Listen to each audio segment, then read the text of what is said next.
like to call this regular council meeting to order. Before I proceed, I want to acknowledge that the land that we are meeting on is the traditional territory of the Haudenosaunee and the Anishinaabe people, including the Mississaugas of the Credit. First Nations people have frequented and lived in this area for over 9,000 years, and many continue to live in Fort Erie and add to the richness of life in our community. We share this land with them, and we all have an obligation to be good stewards of the land so that future generations can enjoy the beauty and the bounty of this land that we call home. Would you all please rise for the invocation?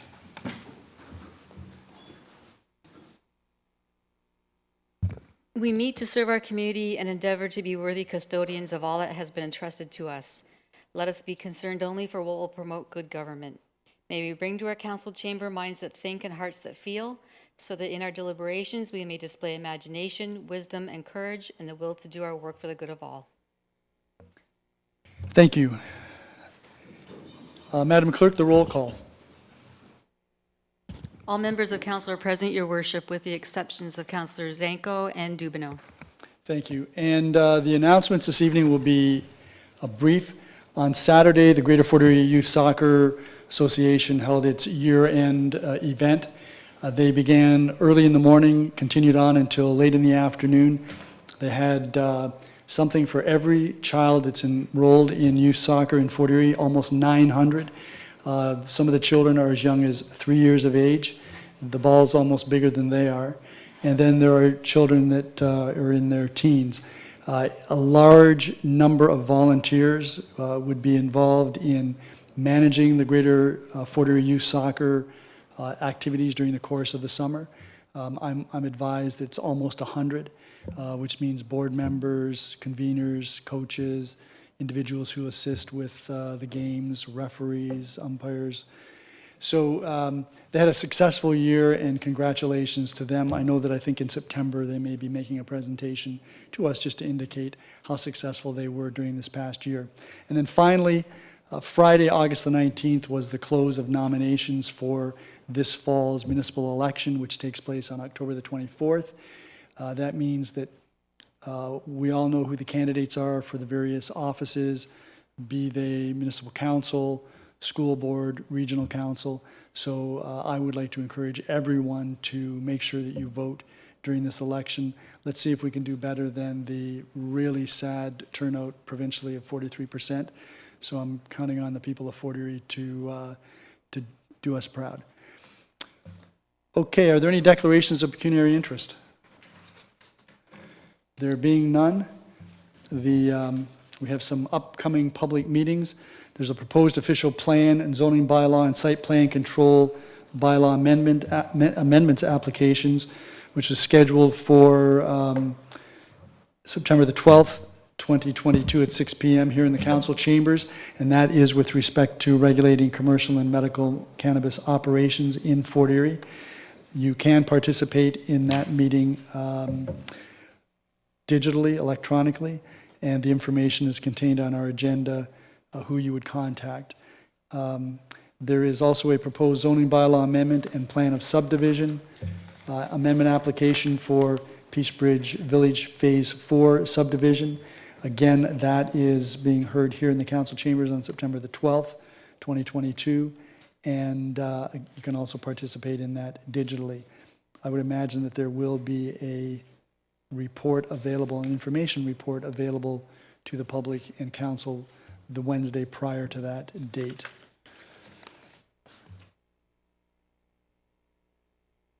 That then takes us to the regional councillor report. And Madam Clerk, have you heard from the regional councillor? This is the summer. Maybe he was doing what most of us like to do in the summer, which is enjoy the outdoors. So that takes us then to presentations and delegations, and we have a number this evening. I see that we have Brian Hodge and Scott Wright. I know that Brian's with the Ridgeway Lions Club.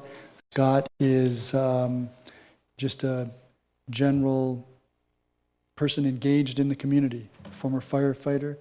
And I see that you have Flo with you as well, Brian. So would you please come forward?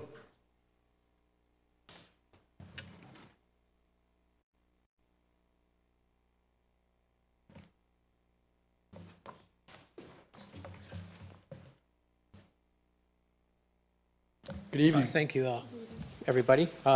Ladies and gentlemen, please start your engines. The Dream Drive on Highway 3 is coming to Fort Erie in 4 short weeks. I'm Brian Hodge. I'm a member of the Ridgeway Lions Club. This is Flo Fraser. She's also a member of the Lions Club. And to my left is Scott Wright. He is the Eastern coordinator for the Dream Drive. And the Dream Drive is something that came out of the Woodward Dream Drive in Detroit, which brings about 1.5 million people to a one-day driving event in the city of Detroit on a 16-mile stretch of road. The coordinators across this end of Canada wanted to do something for a while, and they finally decided that there could be no better way to do this than to drive on Highway 3. It's a natural, very beautiful, and cool way to spend a day cruising around on Highway 3. So this drive will start or finish in Fort Erie, and it will start or finish in St. Thomas, Ontario, over 2 days. We started quite a while ago with the first initial publications about it. We had local meetings, some were in attendance. I see George and the mayor are here. And since then, things have progressed very well. There is a large contingent of cars planning to make the journey. The 200 plus car clubs that were invited, dozens and dozens of them are going to attend. Clubs like the Miata Club, the Corvette Club, the Mustang Club, they're all coming and making this trek along Highway 3. The Ridgeway Lions stepped up because the whole event is based on charity. So it's a charity-driven event. It's not to make money. So the Lions are going to make the hall, the Crystal Ridge Community Center, the pit stop for this leg of the race, so to speak. So the cars will be able to come in, go down to the hall. There'll be hamburgers and hot dogs. There's going to be a real cool little photo booth where the car can pull up and get their picture taken. There'll be a few little activities there. This is not a car show. This is a moving, driving event. So people will stop and go within probably 15 minutes to half an hour. So our event will be the cornerstone for Fort Erie, and Scott will fill you in now on some of the other events, just so you get a scope of really what else is going on, and then I'll come back quick and tell you why we are here in front of you. Great, Okay? thank you, Brian. Thank you. Scott? Good evening, everybody. Just to reiterate, we are a registered not-for-profit organization. There's myself. We have a team of 8, including accountant and lawyer. We're doing this to put the cars on the road to help the local charities make money. We've all had a tough couple of years, and every car show or cruise night you go to, we all know it's about charity. So that's what we're doing. As we stand right now, we have spent, our group has raised and spent $18,000 on advertising into New York State, throughout the U.S., Michigan, all across Ontario. Personally, I've spoken to groups as far away from Oshawa that are car clubs that are coming. I know for a fact hotels in Fort Erie are booked. There is no more hotels the nights of this drive. I've got friends trying to get hotels. So what we're trying to do is get the local towns to support the local events. We want to bring the cars to raise money for these guys. We just want to see the cars on the road. That's all I'm about. It's just drive. Like anything and everything. I got a minivan group coming. We got guys with kids. We have one group that's a charity group. They're bringing their bus because their kids are handicapped and they like to see the cars. So this is what we're about. As it stands now, all the way out into the west, which is St. Thomas, we've got groups putting on car shows. In Dunnville, we've got 3 different barbecues and patio areas going. Rotary clubs are doing a charity event, Catapult the Duck. I'm not sure what it is, but I'll be checking that out. Cayuga, they've got live music going on the main street in Cayuga. Tillsonburg is actually shutting down part of their downtown core for this event. They moved the car show they normally have earlier in the year to coincide with us. So if you have any questions, I mean, Your Honor, I know you were at the meeting with us. Please let us know. We just want to get behind this because I'm figuring 1,500 to 4,000 cars. Now, when they come, we're not all starting in Fort Erie. We're not all starting in St. Thomas. Get on Highway 3 where you want, drive whatever direction you want as long as you want. So we're going to have cars coming and going all day long. It's not like 4,000 cars are coming through here and a half hour later they're gone. So I'm seeing this as being busy. As a few of you are aware, we met with all the regional police departments. I've met with all the fire departments and EMT departments. One, that's my background. I know they're going to want to know the traffic in town and what's going on. So we've done all the due diligence. We are insured. We have CAA on board, so if anybody breaks down during our whole drive, it's free to them. CAA will pick them up, help them out, and tow them wherever. Thank you, Scott. Thank you very much, Scott. So just in closing, we made a request a month or so ago to the town for some support. One of the main thoughts that we had was that we would like to talk about closing one side of Ridge Road down to traffic for those 2 days. Downtown Ridgeway can be really congested at times, and the streets narrow at the very best of times, let alone with people that maybe don't know how tight that is, and people open their car doors and stuff. So that was one of the proposals that we put in, as well as picnic benches, some traffic signs and things like that to help us out at the hall. And I think the other thing is for the town to roll out a red carpet here for this event, start to put some publicity out and some support based on, you know, it being here in Fort Erie and the number of people that are coming here. We felt as Lions that this would really help in a year when tourism is a weird thing all over the place. This will be a real show place, Fort Erie, for people to come and stop, and they'll be coming from all over Ontario to have a look at it. And I think if we just rolled out a little bit of a carpet and your collective group of minds got together and helped us out with it, we'd really appreciate it. And anything we could help with the traffic and anything we could do to help us at the hall with some of the requirements with benches and some things like that, we'd really appreciate.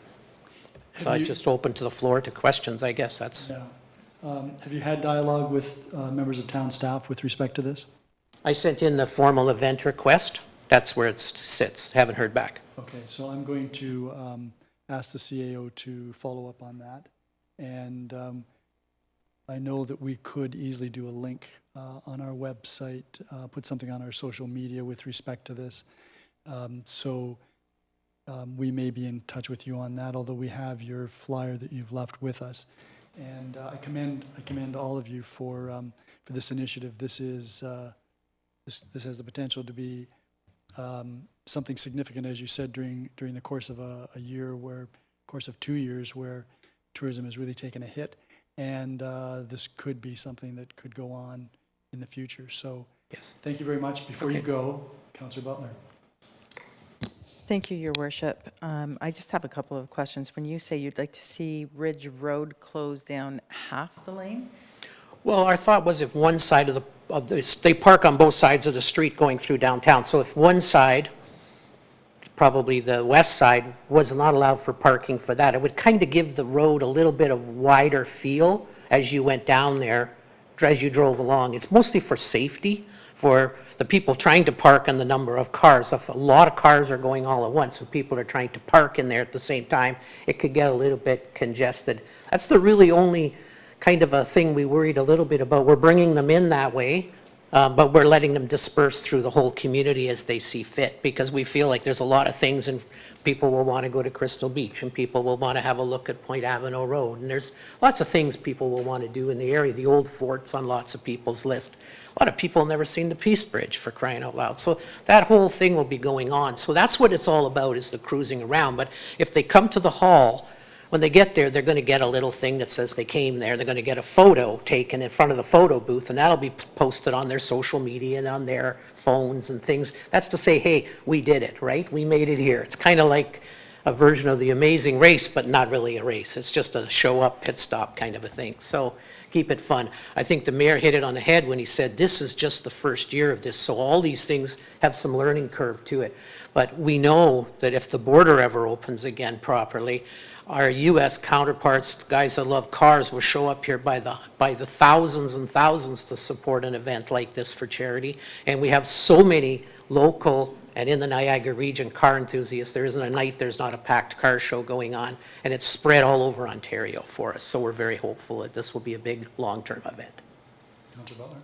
Thank you. I just wonder if you can clarify for me, how are the charitable organizations out in the marketplace going to be able to capitalize on this? I'm not clear on how Yeah. that works.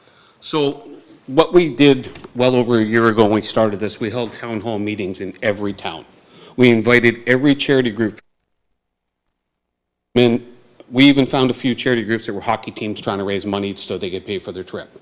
We gave them the opportunity, this is the weekend, do what you do. If you don't do a casino night, don't. You do a barbecue, do a barbecue.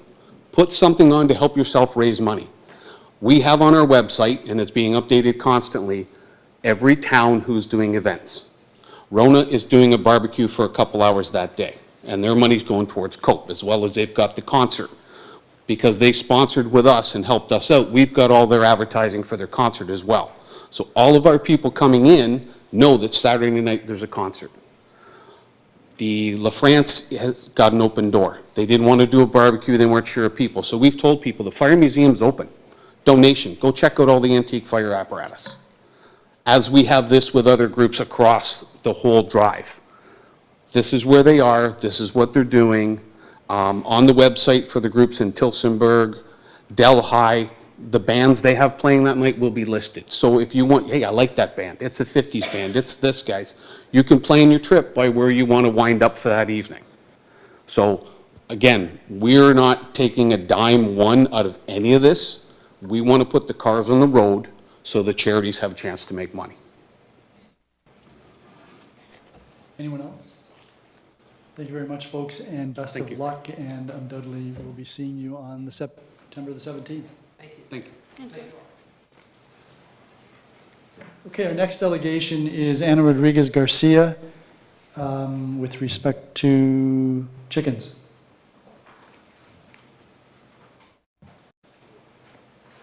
I don't believe I've said that in this chamber in all the years I've been the mayor.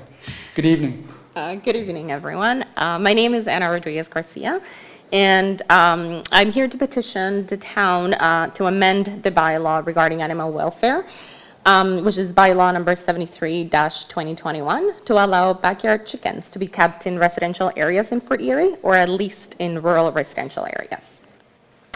And I understand that back in 2019, the town considered starting a pilot project, which would have allowed backyard chickens to be kept in rural residential areas.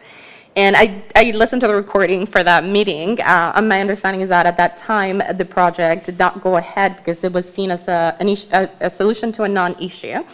At the time, I believe there was only one complaint that happened in an in an urban area. So because that wouldn't have covered what the proposal was at that time, it was decided that it wasn't really an issue. Now, it's been 3 years since that time, and I believe it is an issue now. We have some chickens, and we had a complaint against us, and the bylaw officer came by, and he mentioned that he had dealt with, I think he said 4 complaints about chickens in the last few days. So I believe it is an issue now that needs to be addressed. Sorry, I'm a little nervous. Just relax. Thank you. So I believe if the town takes action now to amend the bylaw, it will be creating a pilot project. It will be providing a solution to a real problem. And as I understand how it currently stands, is that the bylaw is only enforced, the bylaw that prohibits backyard chickens at this moment, it's only enforced if there is a complaint. And the way I see it, that's a little bit unfair because the town's really allowing the neighbors to make a decision as to whether somebody is allowed to have chickens or not, and that should be the town making that decision, not someone's neighbor. And there is no reason why backyard chickens shouldn't be allowed in Fort Erie, or at least in rural residential areas, as the benefits of backyard chickens outweigh the potential concerns. So I have a list of benefits for you. The main one, of course, is to obtain fresh, nutritious eggs for the owners of the chickens. They also help cleaning the yards by eating grass and insects, including ticks, which we actually had a lot of ticks at the beginning of the summer, and since we got our chickens, they disappeared. So I think it is a benefit. They also provide fertilizer if that's something that you're looking for, and they're a natural way of getting rid of organic waste, as they eat most food scraps. They can also make great pets if they're raised properly. And they're also an excellent educational tool, especially for our children who need to learn where food comes from. But not only children, I believe everyone needs to, to get back to where food comes from. And a lot of people are now, having their own vegetable gardens and just trying to produce their own food, which I think is a great thing. I understand that there are some potential concerns, such as, for example, smell. However, if the bedding is kept dry, it doesn't really smell. Noise, chickens produce probably about the same noise or less than other pets, like dogs or cats. And they do go to bed when the sun sets, which means that you're pretty much guaranteed no noise during nighttime. There might be a concern about predators, but again, if chickens are kept in a coop at nighttime, that's not really a concern. And at least in the rural residential areas, I know that there are predators anyways, whether you have chickens or not, just because of the nature of the neighborhoods, which include large backyards, wooded areas, and they're surrounded by farmlands as well. So another concern might be mice or anything like that, that might be attracted by the food. But again, that just comes down to good practices. If you keep the food in a locked animal-proof container, that should not be a concern.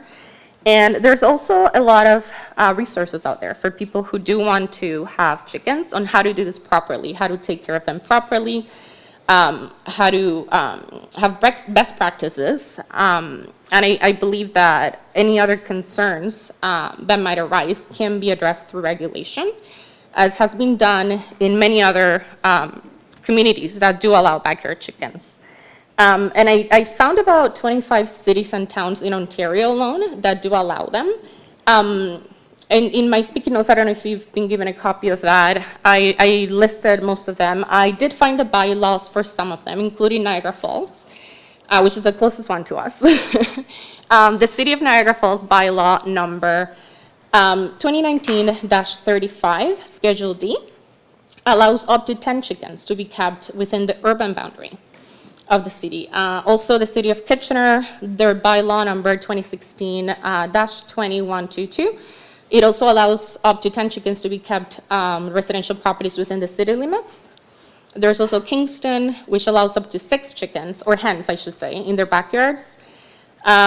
Kitchener, their Chapter 408, Animals Regulation, Article 7, allows residents to keep up to 4 hens within city limits. Similarly, Newmarket also has a similar law, which allows, City of Newmarket bylaw number 217-34, which amends bylaw 2016-53 to remove chickens from the prohibited animals list. And the City of Toronto, interesting, has a pilot project that's called Urban Hens TO, and that was launched on March 2nd, 2018. And it was originally planned to go up to, I believe it was the end of March of 2022, but it's now been extended until March 31st, 2023. And the pilot allows residents to have urban hens in specific areas and wards of the city. And it originally started with 4 wards, and it's now been extended to 9 in total. There's an extensive list of other cities and towns that are in my speaking notes, but like I said, it's about 25 in Ontario alone that allow them at this time. So, any questions? Yes, thank you. So, Councillor Noyes. Thank you, Mayor. Through you to Ms. Garcia. Yes. You didn't mention roosters. No. We made the mistake of getting a rooster, and I can see why it's not a good idea to keep roosters in town. They're very noisy. I think that would be a concern for anyone, and it's fair. It's a fair concern. So I think the bylaw, to be fair to everyone, should be hens. Okay. Yeah. I just wanted to touch base on that. The other thing is Yep. the number of chickens you would recommend. The bylaws I saw range from like 4 to 10. So I think any number, given the nature of Fort Erie, I think any number between 6 and 10 would be feasible for the city of Fort Erie, for the town of Fort Erie. My last question, or maybe my last question, is about the lot size. Some of the homes that, particularly in new subdivisions, the lot sizes are really, really small. Right. So I'm just wondering, should there be some description of the lot size, whether it's in a rural when it's in a residential, I mean, it's different, or if it's a townhouse or something like that. What are your thoughts on that? Well, I did come across a regulation for one of the other towns. I forget which one it was right now. But what they did is they did have a spacing, so the chicken coop had to be kept a specific number of meters away from the property line.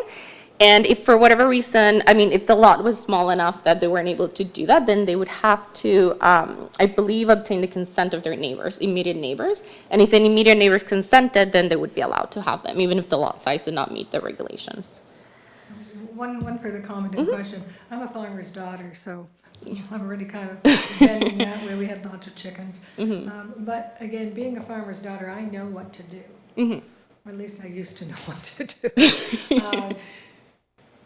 What about an educational? I know you said something about educational because, I mean, they're not hard to raise, but there are some, there's some education in regards to what to do and what not to do when you're Right. dealing For with me, chickens. I go to books. I bought a book. That's a very good book. I go to websites. If you have any question nowadays, I find about chicken specifically, if you Google it, there is a lot of really good information out there, reputable information, I believe, that you can just find on a website. There's a lot of YouTube channels that people who homestead, and they provide a lot of very useful information as well.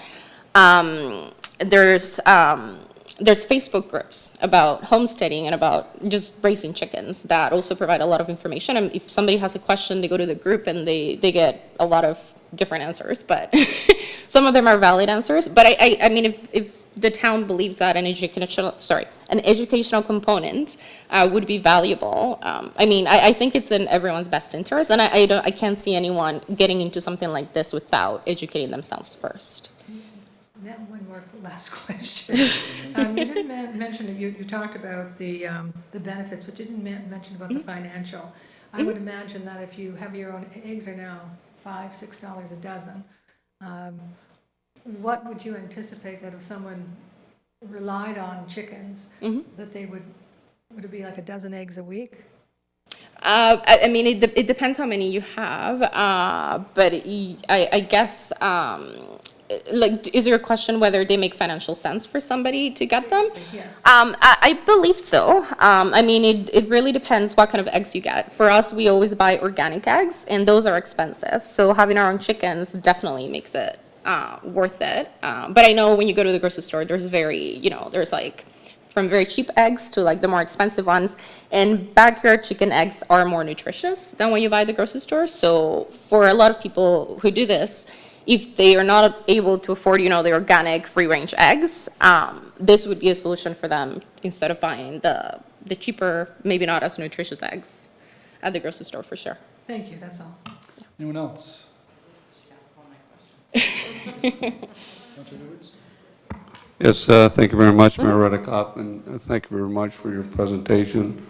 The answer you gave about the consent from the neighbors if your lot is small. Right. What if the neighbor sells and the new owner says, I don't like the chickens, do you remove them?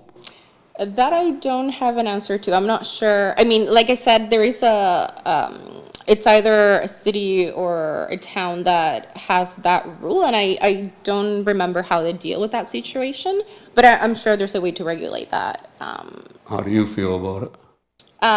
Well, I think the person who's buying the house first should be made aware that there's chickens nearby, and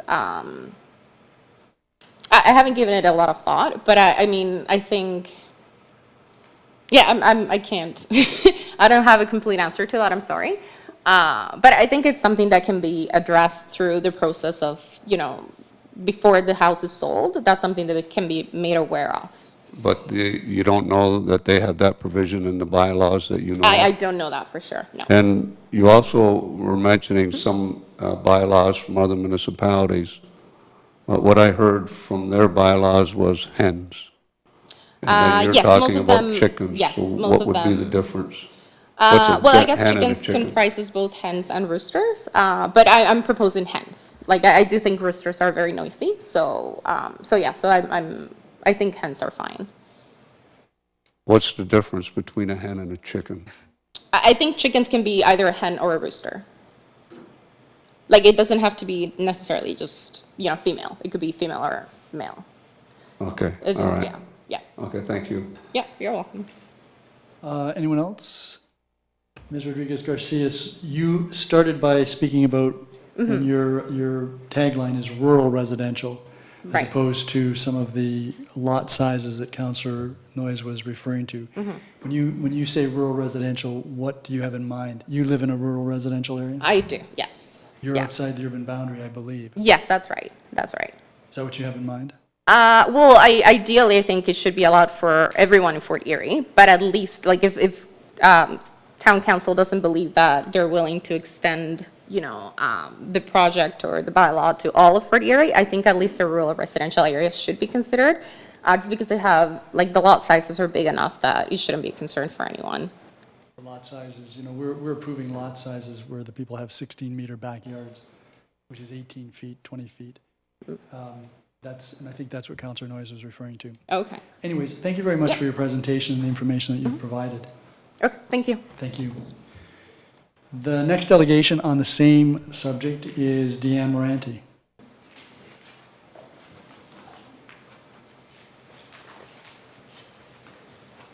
Good evening. Good evening. And you have an assistant with you? Yeah, just in case I get a little emotional. Don't, okay, just relax. Okay. Okay, because it's very personal to me, so. Okay, so I'm just going to read from my notes because that'll steady me. So, good evening, distinguished members of Town Council. I would first like to thank you for your time and consideration in this matter. What I am proposing today is the reinstation of the chicken keeping bylaw pilot project that would allow Fort Erie residents to privately own chickens. The current bylaw banning local residents to privately own chickens has caused a significant impact for mine and other local families.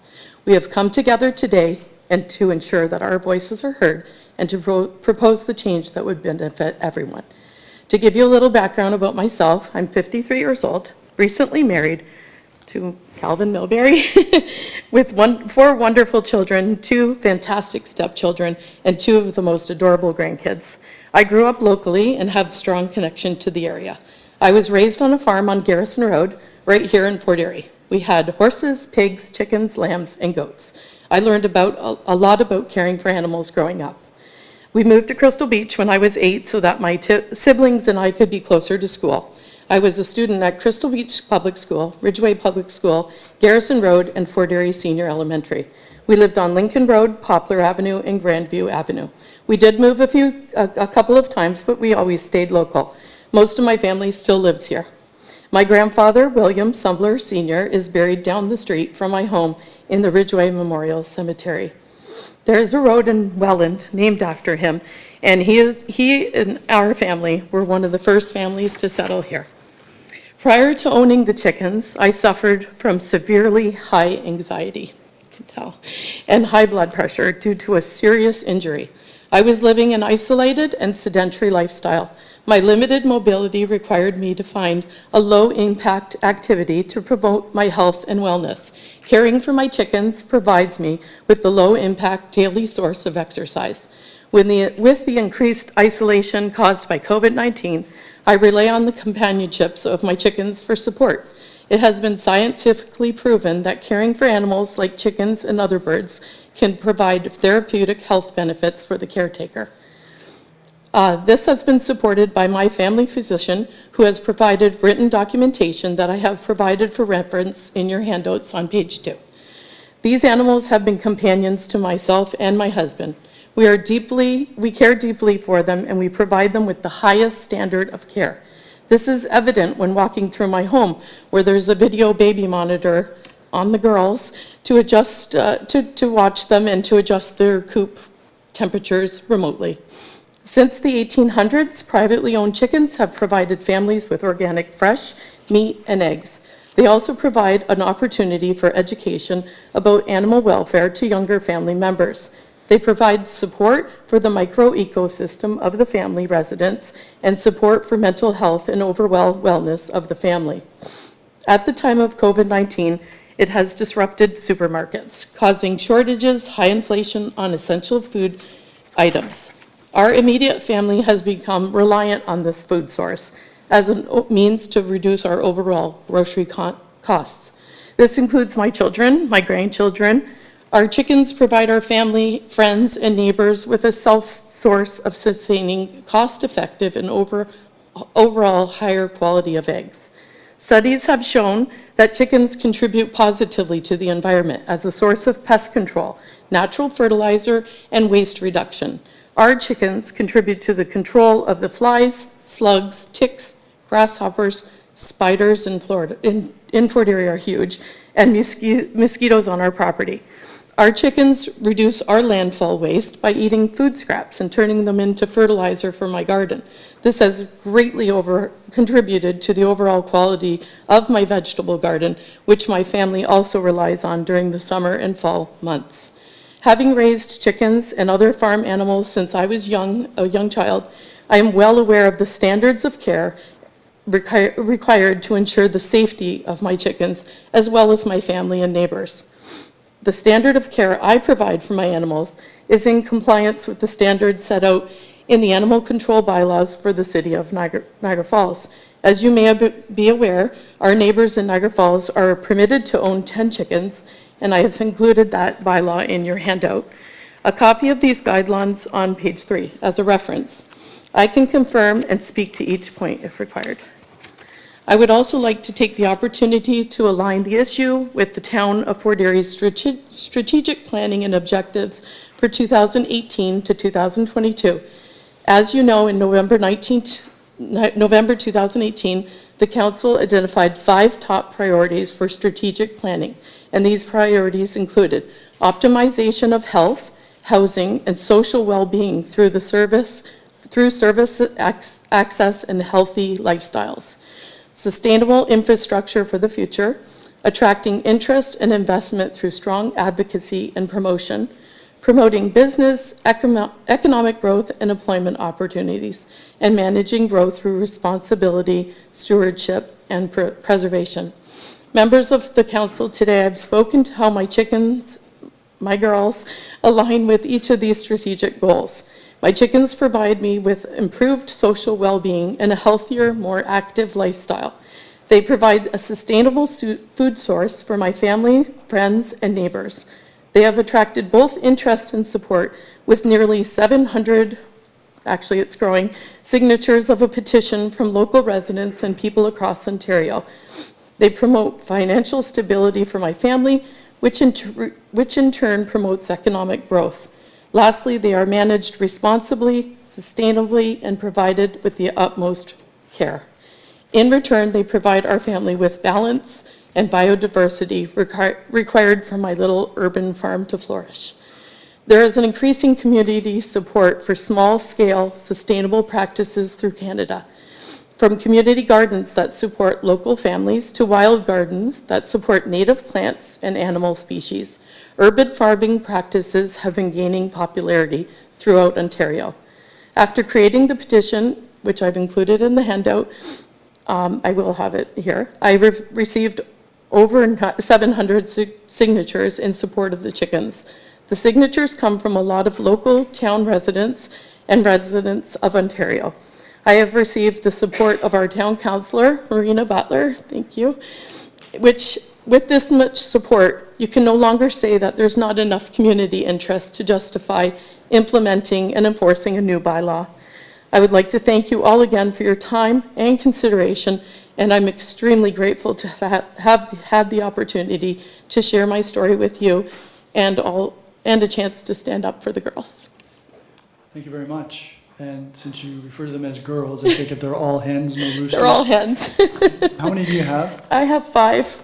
Okay. I have already relocated them to a farm, but he said that if anything changed, I could get them back, and I had to get rid of them by Wednesday or I would receive a $50,000 fine from the city. What? Or the town. 50,000? 50,000, it's in my package. You get less of a fine parking in the handicap spot at Walmart. I'm not sure that we have a $50,000 fine, but we'll check that. That Yeah, I have it. doesn't sound right. It's on the paper. Yeah, that doesn't sound quite right. Yeah. Any members of council have any questions? Councillor Lubberts? Yes, thank you very much, Mayor Redekop, and thank you very much for your presentation. I don't know where this will go, but you did mention you use your chickens for therapy, and I'm just wondering, have you thought of registering them as a therapy animal? I haven't had enough time to do that, so Actually, I looked up the laws, and in Ontario, you don't actually have to get your animals registered for therapy. You just need consent from a doctor. Would they qualify? Yes, they would. Yeah, okay, so hopefully that'll happen, and then even if the bylaw doesn't come about, you'll be good. hopefully. All right, thanks. Thank you. Any other members of council? Councillor Butler?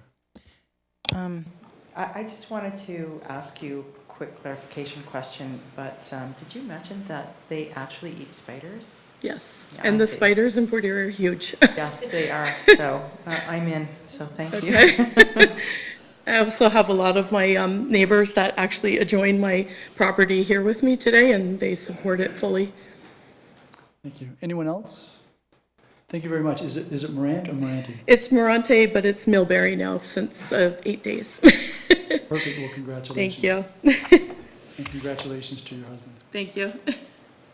Okay, that takes us then to the next delegation. It's going to be a break in the chicken lineup. And that's Carol Nagy from Hospice Niagara. Who might... Good evening. I'm joining remotely. I Ah, hope that- you're joining us remotely. I didn't think I saw you there. Good evening. Good evening. Thank you, Mayor Redekop and members of council and staff. I'm pleased to be joining you tonight for an update of what's happening with the new hospice build in Fort Erie. And on with me tonight is Mary Magda, who's our capital campaign and legacy manager at Hospice Niagara, and she'll be working the slides for me. So thank you, Mary. So tonight I thought I'd give you an update on where we are in the project, and that's we selected the architect, and I'll tell you a little bit about them. We are also, I'll kind of situate you where we are on the land at the new Gilmore Lodge development, talk about what we've done to date to engage the community, update you on our timelines, and then looking forward, what's coming next. Next slide, Mary, please. So we went through a rigorous RFP process. And I'll just let Mary to catch up on the slides. Thank you. Next slide. We went through a rigorous, Mary, maybe you can show the view of the slideshow itself, not with the notes. There you go. Thank you. A rigorous RFP process, and we're selected of VG Architects, which is the Venton Group, and they've been providing architectural services for a number of years, since 1972. The partner, the lead in the organization is Paul Sapunzi, and Paul is a local gentleman. He lives in St. Catharines, and he's the owner of the firm. So he's passionate about making sure that this hospice project comes to fruition, and certainly is one that we can be proud of in the Niagara region. His partner, Chris Hall, and architect Deb Westman is also working with us. And in this picture, you'll see Innisfree House. It's a hospice in Kitchener, which this firm, VG Architects, won awards for in its build. And what attracted us to this group was we shared a common belief that the ability of architecture to improve the human spirit, the human condition, when it's done well, and to make people's daily experiences better. And we also felt with the Venton Group that we were in good hands, because we really believe that a hospice must represent and resonate and engage and inspire the communities in which they exist. And that's how we approached this entire project. So a little bit more about Venton Group. Next slide, please. They've been involved in building hospices across Ontario. And you can see from this hospice, this is the inside of the Innisfree house, which I've already showed you the outside. Next slide, please. And this as well is Innisfree house, just a different view. You can see all of the windows and bringing that natural kind of light into the building. And that's really important, as well as looking at the natural wood finishes. And I'll show you more of those as well. Next slide, please. Here's the rooms, you know, light, airy, lots of light. That's important for building a hospice. Next slide, please, Mary. And this is Inglewood Hospice, which is north of Brampton. And again, kind of that same view of a wood structure that's really important. Next slide, please, Mary. And the inside of that building, so again, bringing those natural areas into the hospice. And I think, Mary, you're still showing some slide notes. I don't think that it's full screen yet. I'll give you a couple minutes to fix that. My apologies. I'll try to get that working for you. Maybe just go to the PDF. Just one moment.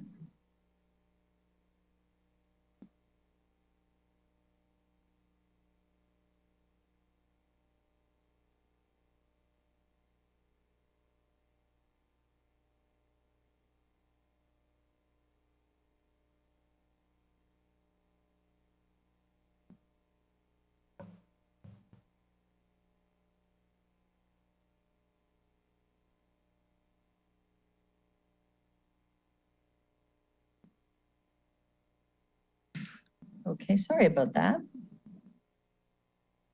I apologize for the technical difficulties. Oh, here we go. Can council see that picture? I can share my, Yep, no, that's good. We can see it. okay, there we go.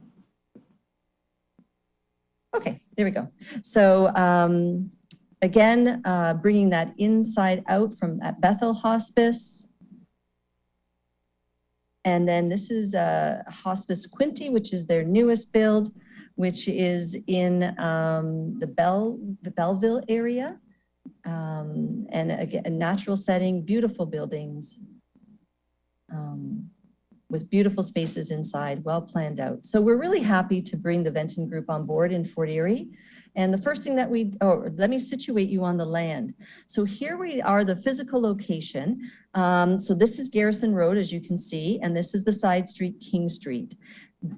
This area, I hope you can see my cursor. This is Gilmore Lodge, all outlined by this blue purple, including the parking lot. That's Gilmore Lodge.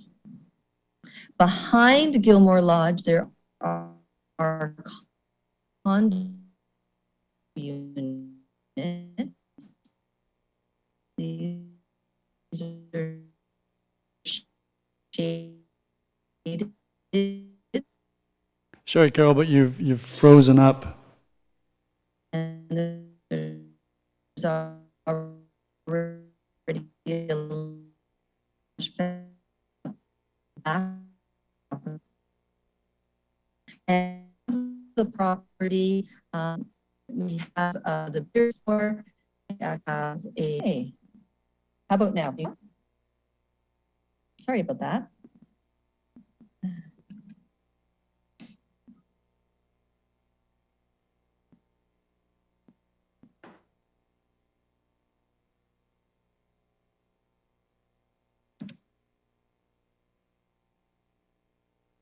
So this is our night of technical difficulties. Okay. Thank you, Mary. So you can hear, can you hear me now? Yep, Okay. So did you hear that Gilmore Lodge was this blue area? we did. Okay. And then we have, I think, roughly kind of the beer store in this area. This is all going to be future development in this green area. And this shaded area that's all blue is where the hospice is going to be located. So a couple things we wanted to take into consideration. One is our, of course, relationship with Gilmore Lodge and any sensitivities that can bring, as well as more importantly, this King Street. We know that not everybody is, people purchase those properties and they didn't expect to be across the street from a hospice. So we certainly want to consider those sensitivities as we plan our site. And then, of course, these condo units that are behind the building. If you look really carefully at the corner, you can see the Niagara River. If you squeeze through here and if nothing else is built in front of us. So we also wanted to try to capture some of that view as well. So a lot of things to consider. We're very grateful for the region for providing this parcel of land, but certainly it brings its challenges. You can see that this part of the building, which will be the entrance, and there'll be some hospice rooms, are looking out on a parking lot. So we have to do some careful planning around that as well. Next slide, please, Mary.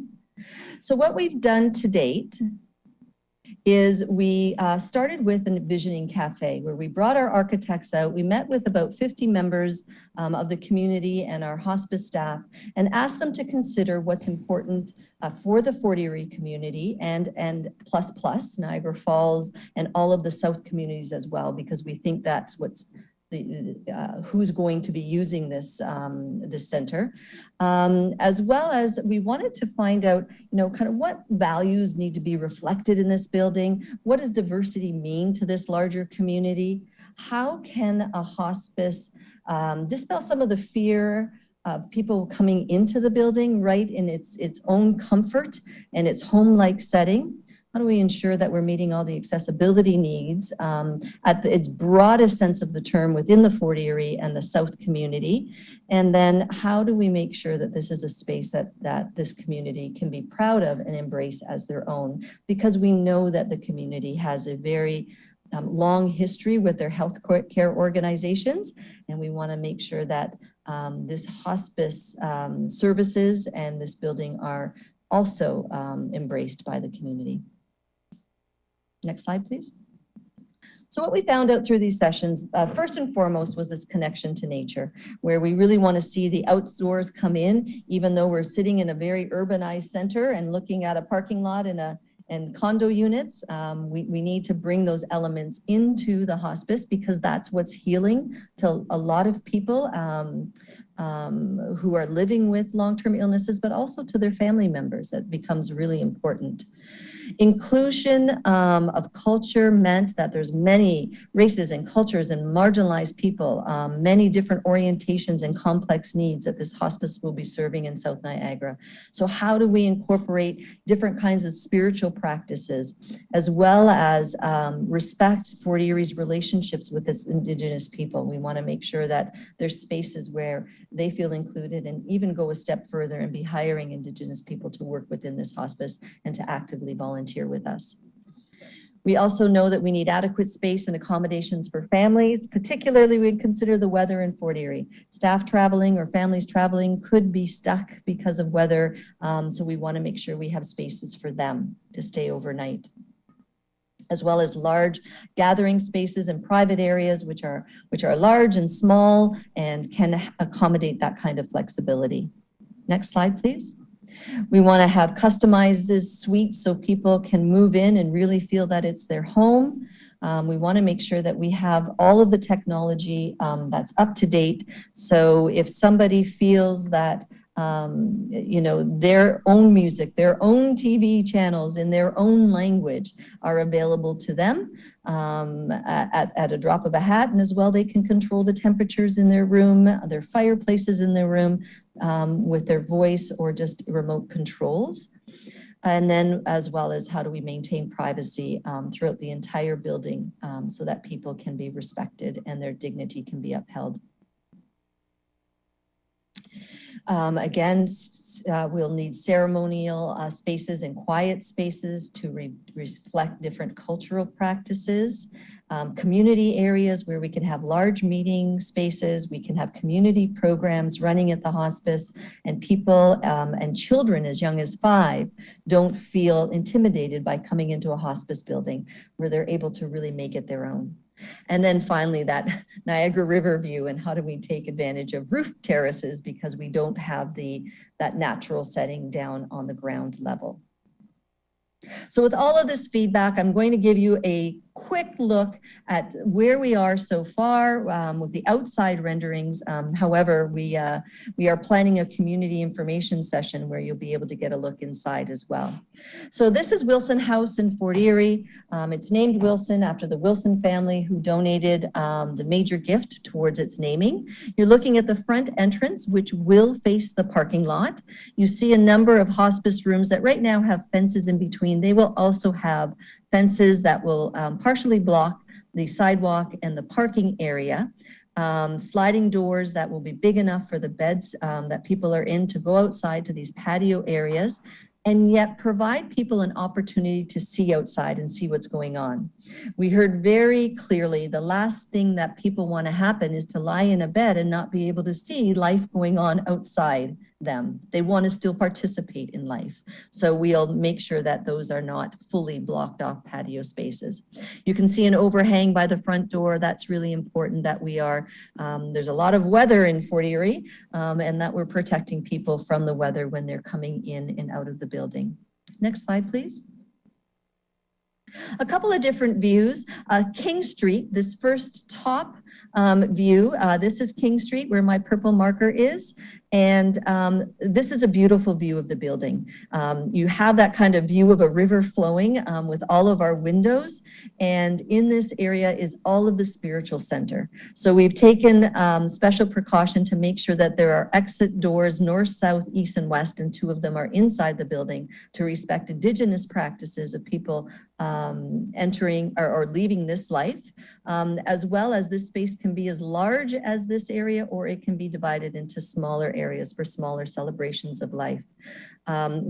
We really believe that people can enter this building around this way as well, so that they're not having to enter into the hospice itself if they're having a celebration of life for one of their loved ones.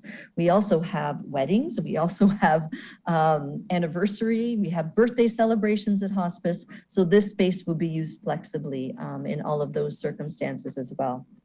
In the lower right-hand corner, you'll see the part of the building that backs onto Gilmore Lodge. So this corner at the top where the lot is seating, that's the view of the Niagara River. This is our first, our terrace. Out in this building, this area, we can have programming in different spaces. You'll see in the inside of the building, we've designed 2 courtyards. And in these courtyards, there'll be accessible spaces where people will really feel like they're outside, as well as large windows to these courtyards. So the natural light is going to come into the building.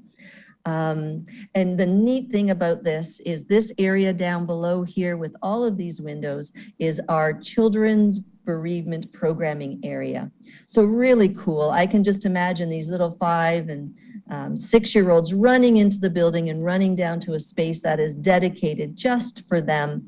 And outside this area, they'll have gardens where they can remember their loved ones with special stones they often paint, or plantings that they'll be doing as part of their programming. Next slide, please.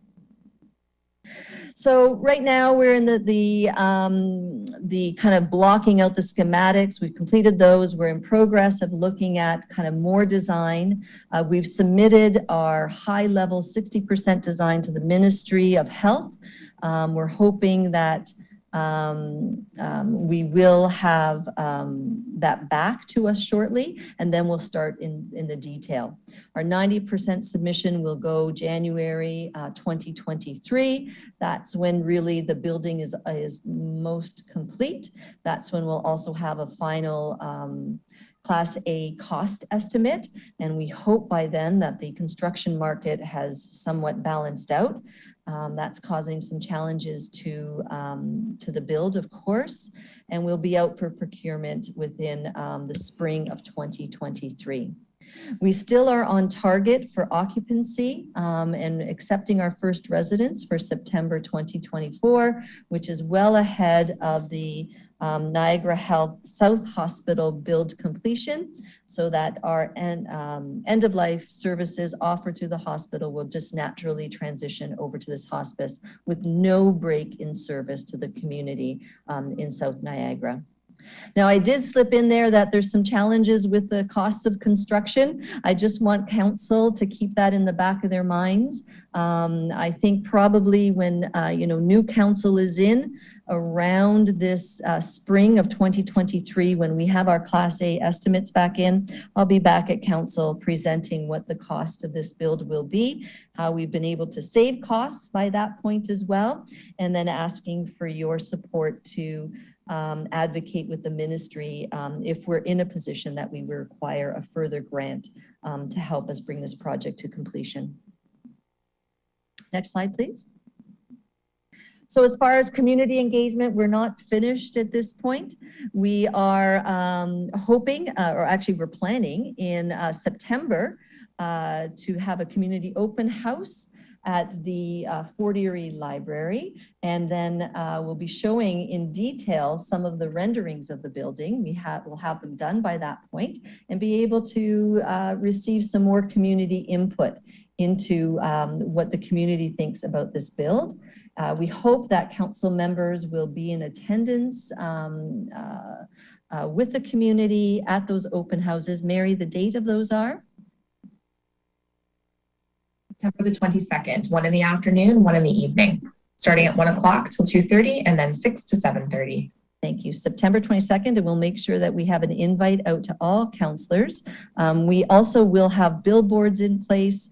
We will be door to door in some situations, especially with the close neighbors of the hospice, providing opportunities for people to ask questions and to dialogue with us and to learn a little bit more about hospice services. And then, as I said, between this kind of spring date, we'll be back at council giving you another update. Next slide, please. And I think that's it. How can you help? I already kind of covered that. We really look forward to seeing you at those September open houses. Keep informed by looking at our Hospice Niagara Close to Home website. A lot of information will be there, including a 3D walkthrough of the building. The architects are going to work on that as well. So you'll be able to put to see what it's like inside and get a 360 view. And if you have any questions from members of the community, please refer them to the website or to our phone number, where we can certainly answer any questions that people may have. Thank you very much, Carol. We do have at least one councillor who wishes to ask questions. We're very excited to be part of this project, and we know that it's a tremendous amount of work that's taken place, and the fundraising has been phenomenal, so congratulations to you and your team. Councillor Butler. Thank you, Your Worship. That's actually what I wanted to ask Carol about, was the community fundraising portion of it, and if there's still opportunity for the community to donate. Of course, there's always opportunities to donate. But where to? But Carol, I'll let you take that one. Thank you, Councillor Butler. That's a wonderful segue. We are 70% of our community raise, which the target is 18 million. So we have a ways to go. And I can't, I'm hoping that we keep close to that 18 million, but construction costs of, that escalation has kind of thrown a wrench into things. But we're really working hard to try to keep to that number. We are hoping that people will donate generously to this build. We have several naming opportunities, but we hope the South community and Fort Erie really see this as a benefit for their families, and really engage with us to say, hey, this is your hospice, it's not ours. It's a service that everybody should be able to access. And in that, we hope that they if they can, provide some support to the capital campaign, but they also engage with us annually to keep the programs running and on a volunteer basis. You know, we're able to keep the costs of our hospice organization annual costs down because of the generosity of people's times. So in Fort Erie, by 2024, we'll be looking to recruit close to 300 volunteers. And we have many, many, many things that volunteers do, and we just ask for your talent and your time, and we try to match you to a position that helps volunteers, but also helps the organization and people in the community. Thank you. Any other councillors? Councillor Lubberts. Yes, thank you very much, Mayor Redekop, and thank you very much, Carol. Fundraising, just out of curiosity, are you looking for the town of Fort Erie to make a contribution? The town of Fort Erie has made a generous contribution. Yeah. And they've already paid on their first installment. I believe it was $150,000 that we have received from the town of Fort Erie, and we're very thankful for that. And that's the first installment. What's the second one? The first installment is that's the- $50,000. It's $150,000 over 3 150 years. total? Yep. Total. Okay, yeah. And could you just email me the contact information to donate? Absolutely. I will speak with Friends of Crystal Beach. I'm sure there would be some money there for you as well. Thank you. Thank you. Okay. Yeah, that's wonderful. We will email my contact to you. Okay, thank you. And I want to also acknowledge that counselors that have helped us with connections with community members, thank you. And some counselors have given generously of their own finances. And I want to recognize counselors that have done that as well. Okay, thank you. Thank you. Anyone else? Thank you very much, Carol, and we look forward to further progress reports on this and the open house in September, and eventually being there when the doors open for the new facility. We have the golden shovel ready. Yeah. We very much appreciate all of your work on this, you and your team. Thank you. Great. Thank you. Okay. We're going to go to our next delegation, and that is Guy Simpson. We're back with the chickens. Good evening. Good evening.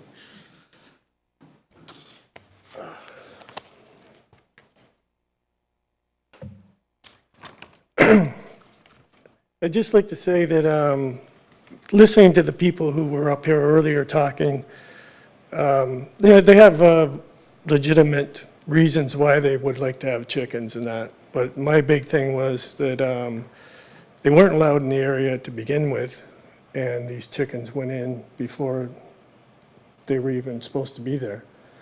And now it's up to town to decide whether they're going to keep them or not. And my prepared statement was, I'll just read it the way I have it, and then if I could make a couple comments on some things that I heard from their statements. Good evening, Mr. Mayor, Council, and people in attendance. My name is Guy Simpson. I've been a lifetime resident of Fort Erie for nearly 62 years. Dogs barking, very loud motorbikes, cars, even louder airplanes and fireworks flying overhead. Now to top it off, we have a very loud rooster crowing across the street. This has become a commonplace on any day, especially a nice day. The rooster and its chickens are just one more noise pollution added to our already stressed environment. Not to mention the chance of deadly avian bird flu and even more viruses. We just had to call the Humane Society about a sick skunk on our property, and we're hoping it's not rabies. I've been on disability for a variety of ailments for over 10 years. Chronic pain, extreme fatigue are a big part of that. I love to open my front door in the morning and sit on the front porch and take in the fresh air. The fresh air and the wildlife noises help me to relax. It feels like the planet is still alive. Now, if I open my front door and try to relax in the living room, or sit on the front porch to enjoy the fresh air, the sounds of the wild birds chirping, or the wind blowing through the trees, it's drowned out by the sound of a loud rooster crowing. The crowing starts before the sun is up, and it goes most of the day.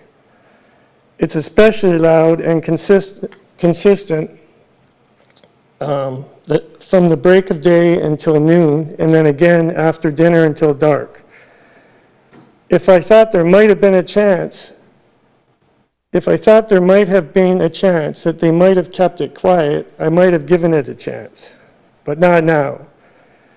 The town has issued a notice to remove the chickens and the rooster. The noisy rooster that starts before daybreak and goes into late evening, and the chickens are still there. I would have thought that after the notice and the need to apply for a variance to the bylaw to keep the chickens, the people would have tried to keep them quiet. It was not, it is not, and they will not.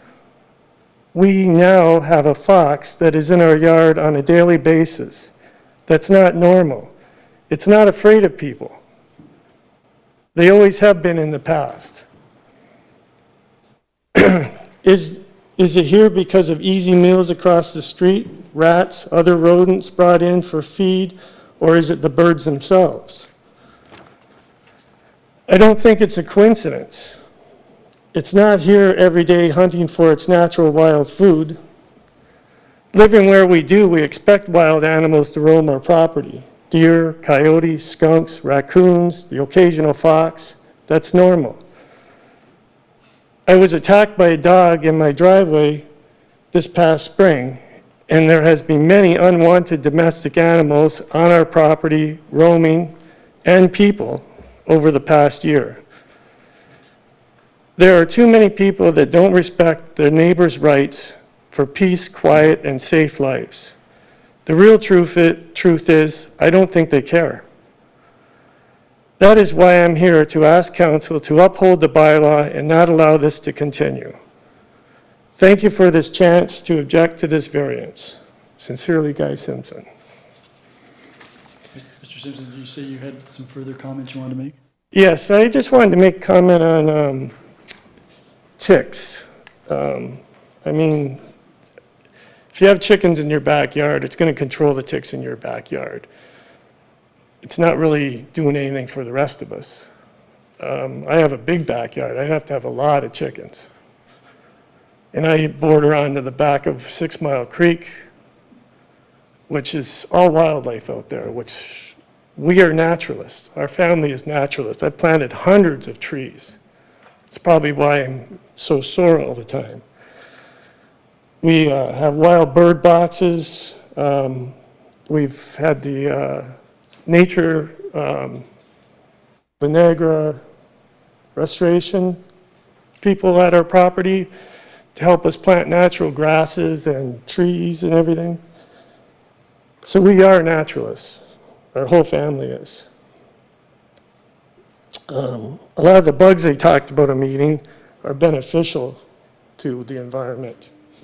I know everybody doesn't like spiders, but I don't like them on the front of my house, definitely, but they are beneficial, very beneficial.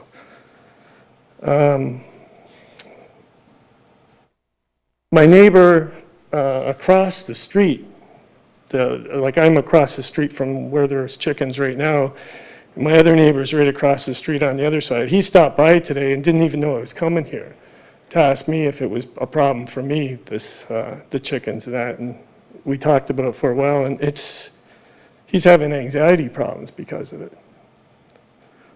And he was a farmer. So I can see their point. My health is very important to me. I would like to be able to relax and not worry about too many. We have the wild animals there, but we don't want them sick. And there's going to be people that aren't going to take care of their chickens. And we all know that. And, I feel sorry for the few that it could really help. But as a whole, I don't think we need another problem. Thank you. Thank you very much, Mr. Simpson. Any members of council? Councillor Butler. Thank you, Your Worship. Thank you for your presentation, Mr. Simpson. I just have a couple of questions for you. There's a distinct difference between hens and roosters, and obviously the read problem is all with the about it. roosters, right? The noise from the But when roosters. I was told that the roosters, they wanted to keep the roosters. So, So if the pilot program was like many of the other municipalities where it just controlled hens and eliminated roosters, would that, well, if I start, I would, if you have a big enough piece of property and you don't have neighbors in close proximity, like some of the housing around the area and that would be fine. I wouldn't have a problem with that, but there is a problem with housekeeping, and we know, if you drive around Fort Erie and you look at some people's houses and that, like, there's junk all over the place, and it's always been a problem in Fort Erie. It's a big problem here. And, I'm glad that you said something about that, because that led into my next question. As part of the pilot program that I've read in different municipalities, there was a housekeeping portion to it. So I'm just wondering if that would be of interest to you to know that if Fort Erie decides to do this, that we would have a component that they would have to adhere to. definitely, but my rebuttal to that is that you're going to have a lot more staff to control it, and we're not even controlling people's junkyards now. And the fact is that these birds were brought in without even checking the bylaw. So is there not going to be more people breaking it? Those are all the questions that I have. Thank you very much, and I'll save my comments for later. Yep, thanks, Councillor Butler. Anyone else? Councillor Noyes. Thank you, Mayor, through you to Mr. Simpson. Mr. Simpson, I agree with you about roosters. They're loud and they're Yeah, they're obnoxious. like nails on a chalkboard as far as I'm And concerned. they don't, it's not consistent, so it just, But it's bad. if the people that live close to you didn't have roosters, do you think you'd be here today? Probably not, no, I'll be totally honest, but the animals, the sick animals around, and if, my problem isn't so much with somebody who's a responsible owner. If you can be, there's so many unresponsible dog owners out there. I was attacked in my driveway by a dog this past spring from somebody just letting it run loose. And that happened on a consistent basis until finally we had to call about it, and there's been other neighbors that have had to too. So just a condition, if there's an adequate housekeeping bylaw that would allow hens, no roosters, and it was enforced, would you be okay with that? I'm kind of asking a general question. It's hard to get the rooster sound out of your head. It's a catch-22 right now with me. I'm not against people having chickens under the right circumstances on farms and things like that. There may be a place for it, but I really have to see something work out first for me. I mean, I don't want to stop people from having something that they can enjoy, but there's so many pitfalls that are going to happen. I can just see it. There's just too many people not responsible. Thank you. Anyone else? Thank you very much, Mr. Simpson. Thank you. That then takes us to our final delegation, and that is Kate Ashbridge and Shannon LaRock, Environmental Advisory Committee members. I see Miss Ashbridge. Unfortunately, Shannon won't be joining us this evening. She has a sick child, so I'll be making the I have no presentation doubt myself. I have no doubt you'll be able to manage this quite well. Well, I apologize. I'll probably have to do some reading. And am I able to control the PowerPoint? Thank you. So not chicken related this evening, but there's always another day. thank you. And is it this one? Will this allow me to click through? Okay. If you want to wait, I see some people are leaving, so give them the opportunity It's because they to said do no that. chickens. Yeah.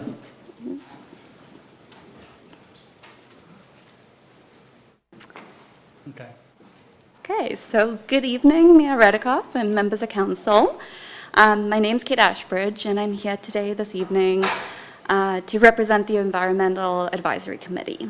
So the committee has not been in person to council, I understand, since June of 2017, when a presentation was last made. So I'm not presenting, I'm just going to click through.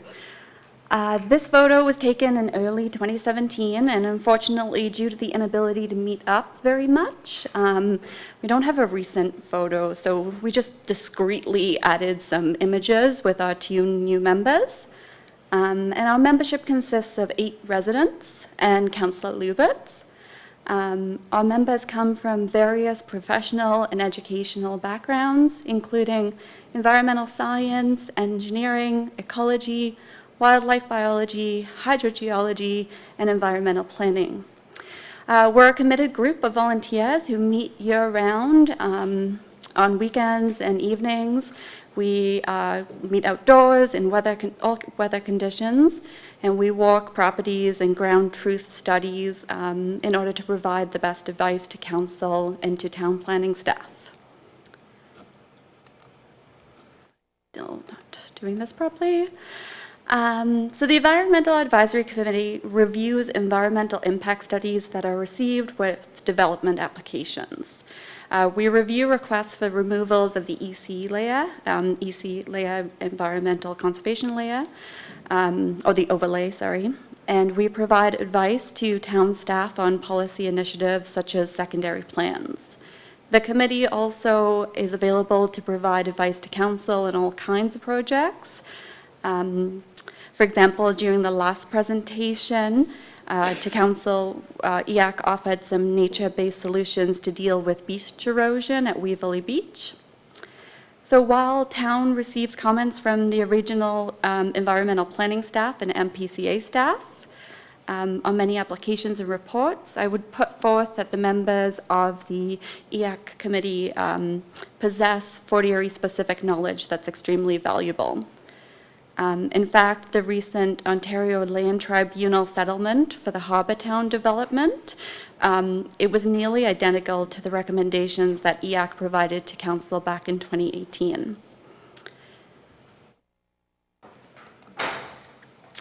So while we've been limited in the amount of public education activities that we've been able to undertake over the last couple of years, members assisted town staff in creating the bird-friendly design guidelines, and we also provide advice and recommendations to many property owners, developers, and even the town in the case of the new fire hall in Ridgeway. And that was with respects to the tree saving plan and the planting of native plant species.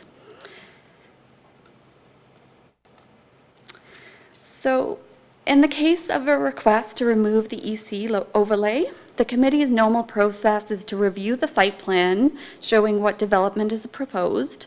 The plans would typically show driveway accesses, parking areas, buildings, and septic systems. We would review all available information, including the town's online mapping tools, to determine what types of regulated features, such as wetlands and woodlands, may exist on the property or on adjacent properties. And we also look at potential linkages between the features. The committee then conducts a site visit to view the conditions of the property and those in the surrounding areas. The committee can then make a recommendation to council respecting the removal of the EC overlay. The committee will recommend, 1, that perhaps the EC overlay be removed, 2, that it be partially removed, or 3, that the EC overlay be not be removed until an environmental impact study is completed, at which point the committee would review the study and reconsider the application. So I understand that council received a delegation from the property owner at 880 Edgemere Lane a number of weeks ago. In the case of 880 Edgemere Lane, the property owner didn't provide the committee with any type of site plan showing the plans for the property. The property owner did disclose during a site visit that he intended to sell the property unencumbered by the EC overlay, but we were offered no site plan or any kind of indication of what was planned for the property.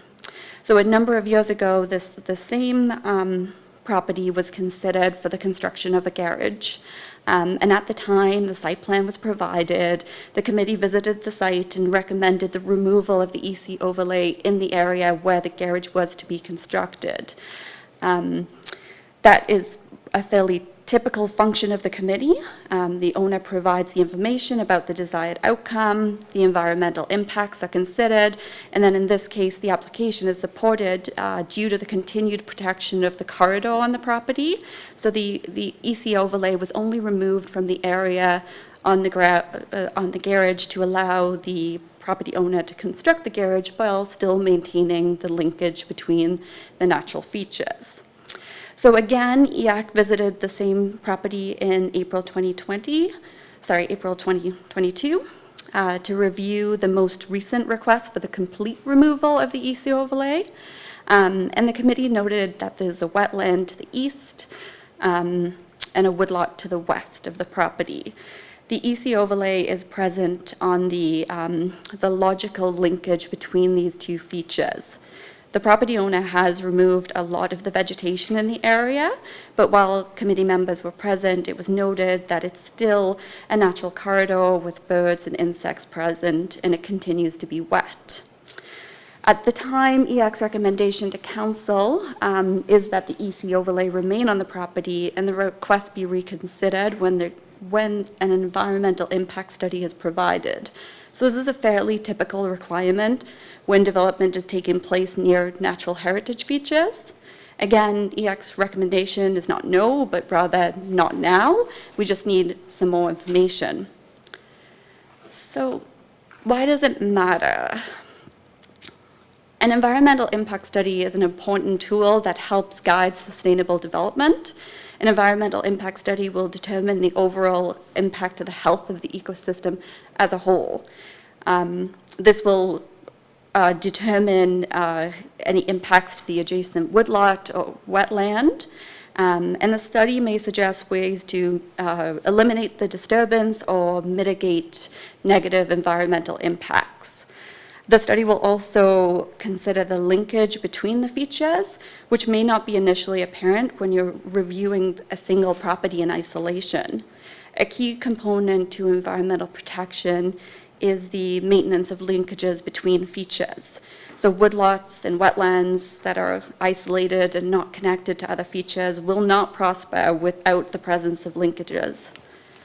The protection of the town's natural heritage is not only important for the flora and fauna that's native to Fort Erie, but it also provides a value to residents with respect to climate change mitigation, improvements to biodiversity, and for residents' quality of life and even property values. Additionally, the protection of wetlands and woodlots in the vicinity of the shoreline is essential to migratory paths and protection from shoreline erosion and flood mitigation. The property at 880 Edgemere Lane is significant to the overall health of Lake Erie North shoreline ecosystem, and the continued protection of this area is of value to all Fort Erie residents. As the town continues to grow, it'll be critically important to protect the town's natural heritage.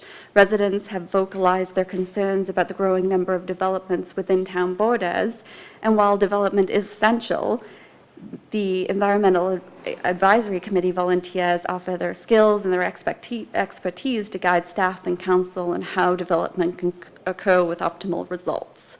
So I would like to, at this point, thank you for the opportunity to present this evening. And if anyone has any questions about EAC activities or specifically the property on Edgemere Lane, I'd be happy to do my best and try and answer them. Thank you very much, Kate. Thank you very much, Kate. And we do appreciate the work of the Environmental Advisory Committee. You and your colleagues do provide, in my view, tremendous value to the decisions that we have to make. Any questions? I guess no questions. Thank you very much. Okay, thank you very much. All right, that completes the delegations for this evening, and then that takes us to the consent agenda.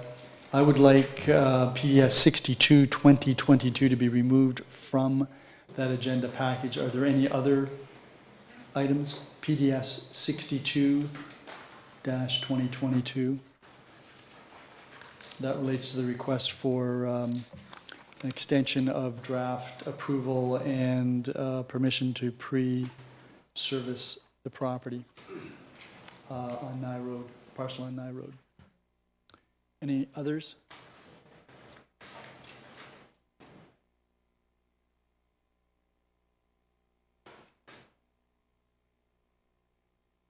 You have this resolution, Councillor Noyes. So it would be the consent agenda items less PDS 62, 2022. Make sure I have the number right. Moved by myself, and I would imagine seconded by Councillor McDermott, that council approves the consent agenda items with the exception of PDS 62-2022 as recommended. Are there any questions or comments with respect to any of the items in the consent agenda? Councillor Lubberts. Yes, thank you very much, Mayor Redekop. Just the EAC meeting of March 31st is the meeting where 880 Edgemere Road was discussed. Correct. And when the delegate was here requesting the council to allow him to have no EC overlay, he mentioned that he was approached and that he approached the town to build a garage, and that he was told that the EC overlay was removed from his property. I think several times he mentioned that. And I'm pretty sure we asked staff to look into that. And I know as an EAC member that we never removed the entire, but I'd like to know staff if they looked into that and what the result was. Yeah, they did, Councillor Lubberts, and a memo was circulated, I think, by Ms. Dilwaria, which outlined that there had been an application made, as was referenced by Ms. Ashbridge, for the construction of a garage, that the EC overlay was removed on part of the property that related to that. The EC overlay had never been removed from the entire property, so there was some confusion by the information that the delegate had presented and what town staff was aware of. I don't know whether you have anything to add to that, Mr. Hurlovich? Excuse me, Your Worship. I think your summary is correct, and it also reflects the presentation made a minute ago by the ACT member. Councillor Lubberts? Yes, thank you very much, Mayor Redekop. And then the problem that we ran into at the meeting, and the delegate mentioned that, was there's no plan to do anything with this land. And so what is staff's position on if a resident doesn't bring forward a proposal to develop something, why would we act to remove the EC overlay on a piece of property where there's no activity? And I'd like to know staff's position on that. Yep, sure. Mr. Hurlovich? Through Your Worship, to the councillor, the town staff would require a EIS be submitted for any proposed development. There's no development proposed, and so therefore there is nothing further that's going on with this property. Councillor Lubberts? Okay, thank you. Okay, anyone else? Any other questions or comments on any other items? If not, I'll call the question. All those in favor of the recommendations contained, I'm sorry, Councillor Noyes. I'm here on my own little island. You are. I just wanted to comment on the Accessibility Advisory Committee. meeting that tomorrow, actually, the pool lift that has been installed, there's going to be I guess, a demonstration of it tomorrow at 4 o'clock at EJ Freeland, so I'm sure we're all welcome to come. And also just wanted to mention that in the minutes, you can see that the advisory committee, again, was approached by a resident in regards to accessibility concerns. And once again, the accessibility committee is very nicely approaching the business to encourage them to get their building a little bit more accessible, even though by law they don't have to. So just reflecting on the work that the Accessibility Advisory Committee does. Thank you. Thank you very much. Anyone else? And I'm going to call the question with respect to the consent agenda, except for PDS 62. All those in favor? None opposed? That is carried. Councillor Noyes, could you put PDS 62 2022 on the floor then, please? Yes, move on myself and seconded by Councillor McDermott that council approve the consent agenda item PDS 62-2022. Are there any questions or comments? Councillor Butler, can I hand the chair to you? I sent to staff a series of questions with respect to this because I wasn't quite understanding the request to pre-service when it appears that the only condition that needs to be met has to do with the developer's ability to raise the finances for the securities, which leads me to believe that if that is the case, then why not sign a subdivision agreement and move forward? So I've had a brief conversation with Mr. Hurlovich, and I'm requesting that this report be deferred to the next council meeting, which is a committee meeting on September the 12th. September the 12th. But because this is a regular council meeting, I would need a seconder for that, to give the staff an opportunity to have some further discussions with the developer to find out why we can't just sign a subdivision agreement. Need a seconder.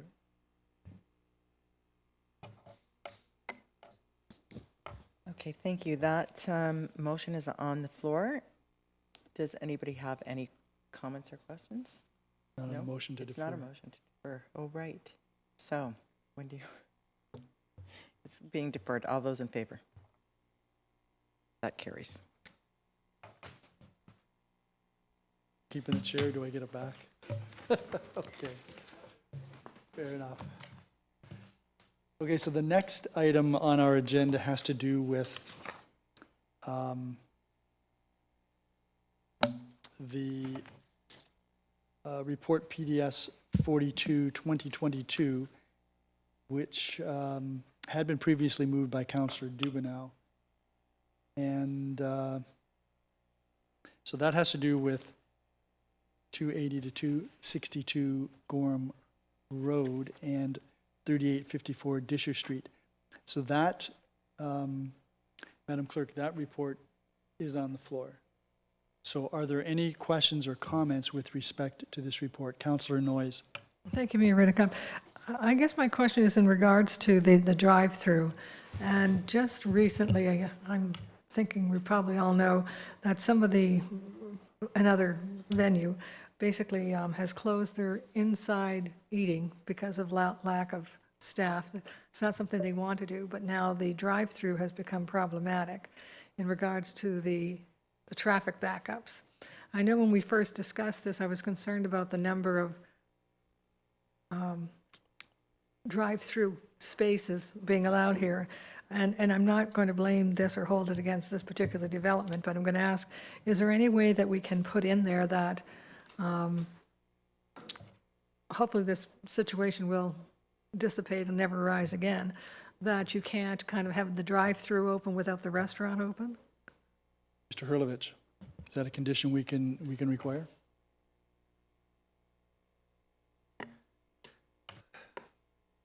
I don't know that we could control that. So I'm sorry, I don't have an answer to that. I'm sorry, I don't have an answer.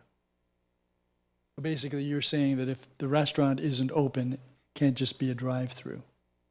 Basically. What difficulty would we have in ascertaining that, Mr. Hurlovich? I mean, either it's open or it's not open. We know that the Tim Hortons in Crystal Beach was, the restaurant itself was closed for a period. I don't know if it's open now. And I believe that the permission was granted there on the basis that there'd be a restaurant that people could go into, but I don't know that for sure, and you may not know that either. Yeah, I'm trying to think of how we would put that wording together. In the case of a drive-through that's serving food, then the restaurant is open, it's serving food. What is not happening is customers are not coming in and sitting at tables because the doors are locked. So I'm not quite sure how we phrase the wording, but if that's council's wish, we could look at that. The draft bylaw is just draft at this point. We could try and work that wording into the zoning bylaw. Councillor Noyes? I wonder if the phrase in-house dining would perhaps cover that. In other words, in-house dining has to occur if the drive-through is open. I'm just throwing that, again, I see that this is a problem that none of the owners want. It's nothing that they can control, they just can't find the staff. But at the same point, it creates a traffic problem. And I would hate to see the drive-throughs closed, because then it creates a bigger problem, but. Okay. Well, let's hold that thought. Did you have any further questions with respect to this? Anyone else? Yes, Councillor Butler. Can I speak to what she just? Of course. Okay.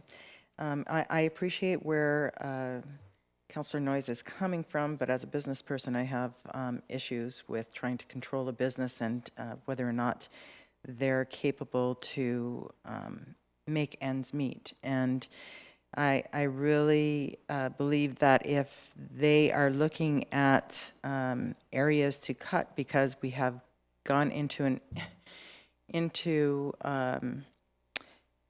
basically an economic situation that we haven't incurred before, with not being able to find people to work for them, I don't think that we should be interrupting their decision-making process on how to stay alive and stay open. So I really have an issue with this going forward, or a bylaw being enacted after the fact. So if it were to come to fruition, I would be very opposed to that. Anyone else? Councillor McDermott. What's frustrating about the whole thing is that, the owners are not really to blame in this issue, because this is a shortage of people wanting to come to work. So to take it out of them would be, I believe, foolhardy on our part. I understand the traffic problems, and I'm not sure how to deal with that, but I would have to agree with Councillor Butler.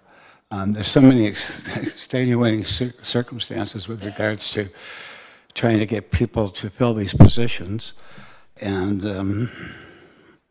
the business is right to try and make some money after 2 years of not making much.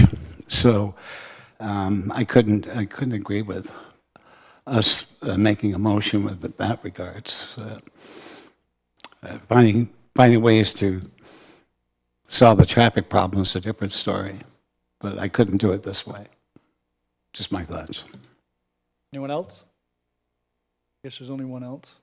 Well, before I go back to you, Councillor Noyes, Councillor Lubberts, did you want to weigh in on this at all? Councillor Noyes. I'm going to change my mind. I totally agree with Councillor Butler and Councillor McDermott. I don't want to see the restaurateur, the owner, penalized. It's really a traffic problem, and I'm just trying to throw out something there for a solution, but in no way do I want to,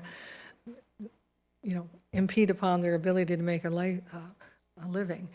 So I'm not going to push this. So I retract my comments. Thank you. So, Mr. Hurlovich, I had sent to Mr. Vander Veen, who has done this report, and he's done an excellent job. And I commend the property owner for the changes that have been made. I did raise some concerns about traffic flows on the parcel, because when one looks at the site plan, which is attached to the report, it appears that there's plenty of opportunities, or could be plenty of opportunities for conflict with vehicles coming onto the site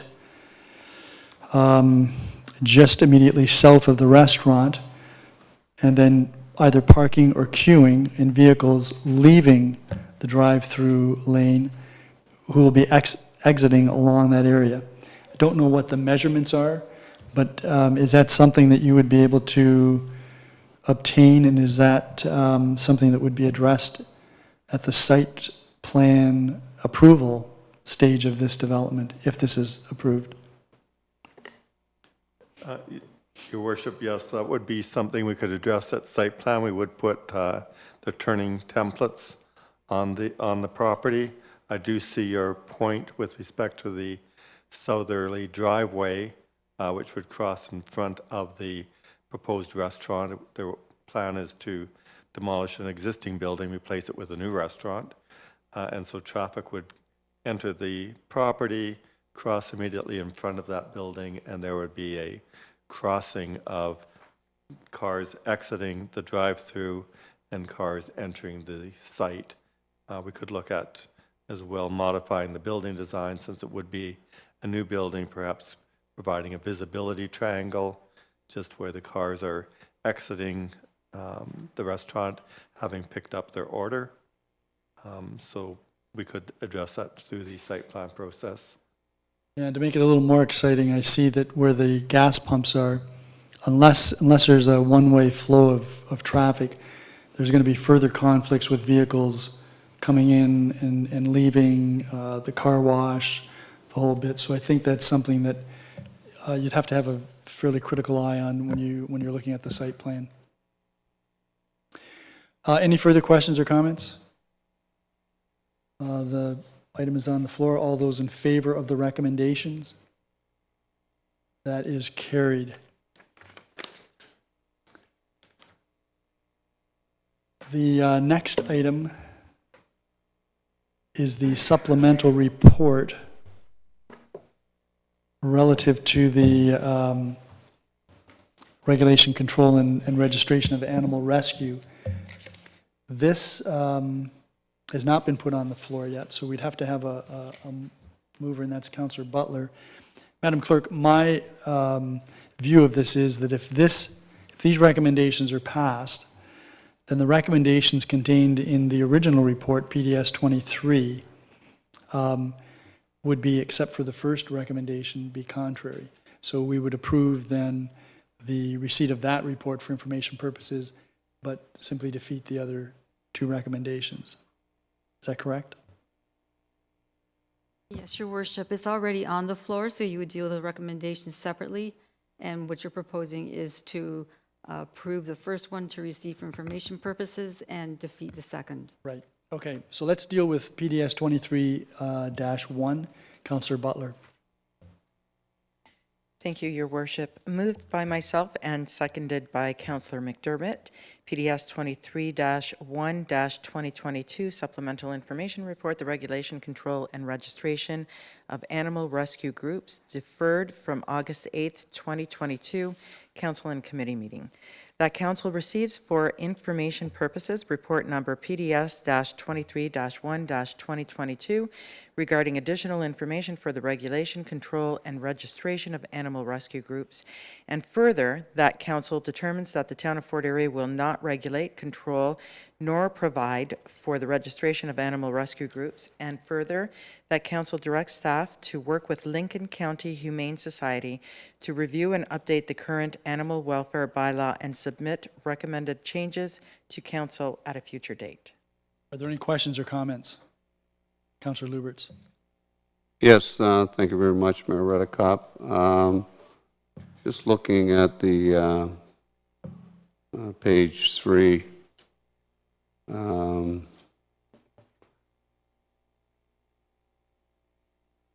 Last two paragraphs. It says that currently the issue of rescue groups is significant in Fort Erie, and that they're saying that they can the author of the report anyway says that they could certainly integrate some language into our existing bylaw that would deal with rescue groups. But they don't recommend a separate bylaw, and I can understand not having a separate bylaw.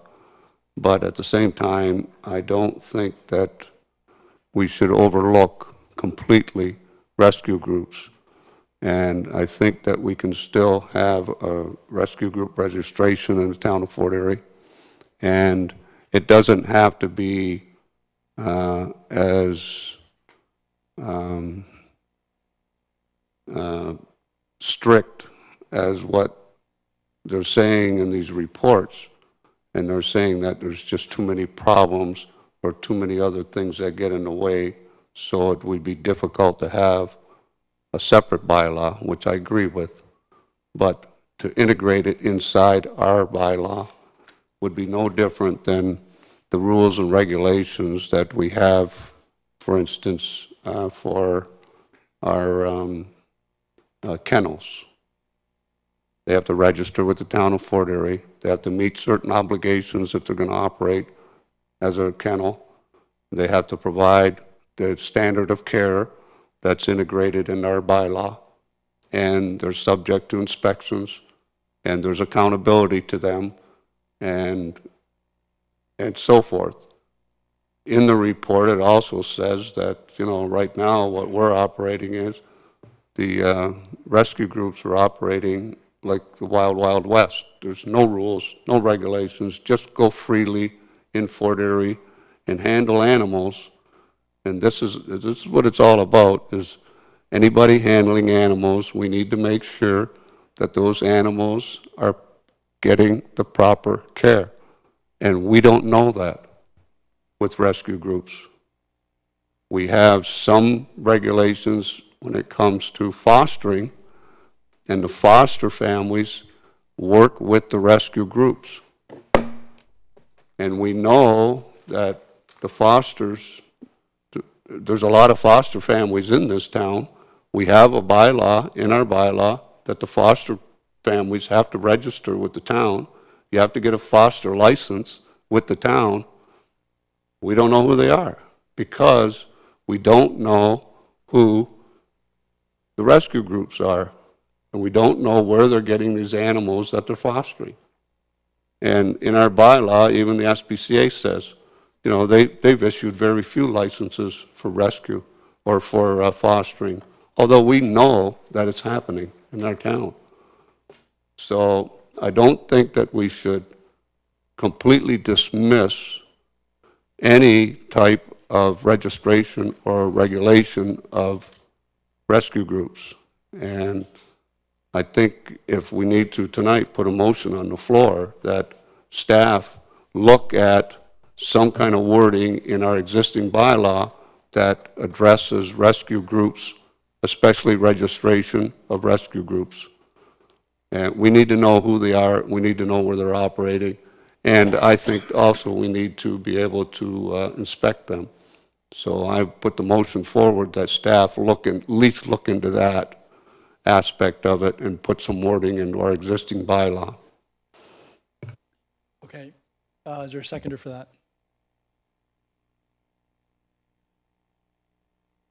No seconder, so that doesn't go further. And that would be contrary to the recommendation that rescue groups not be regulated in any event. So that if you don't agree with that provision of the recommendation, Councillor Lubberts, you should vote against that. That would be the second recommendation. Anyone else wish to speak to this? That's the second, what? So the second recommendation in this supplemental report is that the council determines that the town of Fort Erie will not regulate, control, nor provide for the registration of animal rescue groups, which is the So contrary. we're voting on them separately? We can vote on each of these separately if you wish. There's three recommendations. No, I'm just saying that's the second recommendation, so. It is. Yeah, no, but we don't need to vote separately. Okay, But I'd like a registered vote. sure. Anyone else wish to speak to this? Then, Madam Clerk, registered vote, please. On the reports, 3 recommendations all at once, unless somebody wants them dealt with separately. Okay? No. Councillor McDermott, Yes. Councillor Butler, Yes? Councillor Noyes, Yes? Mayor Redekop. Yes, Vote carries. thank you. So that takes us then to PDS 23, the original report, and that's already on the floor. And so, since we've passed PDS 23-1, 2022, that makes items 2 and 3 contrary to what we've just passed, which means we should deal with these separately. They're on the floor. Are there any questions or comments with respect to this report? Councillor Noyes? I'm not sure why we would not defeat the whole thing if we're going to defeat it. I don't see separating them. I don't see any one of the that's. Pardon? You're asking that we vote separately on each that. That's right. Okay, and I'm just wondering why, because, Well, because we can receive the report for information purposes, but if we were to proceed and support paragraphs 2 and 3, that would be contrary to the recommendations we just supported in PDS 23-1. you know, I understand that. I'm just thinking, I don't know why we're just defeating all of the that's, but if you want to separate them, that's fine. Because I think we should receive it at least for information purposes. It's on the floor. So we're going to proceed with the first paragraph. We don't need a motion to deal with these separately. So we'll deal with the first paragraph, which is to receive this report for information purposes. All those in favor? None opposed, that is carried.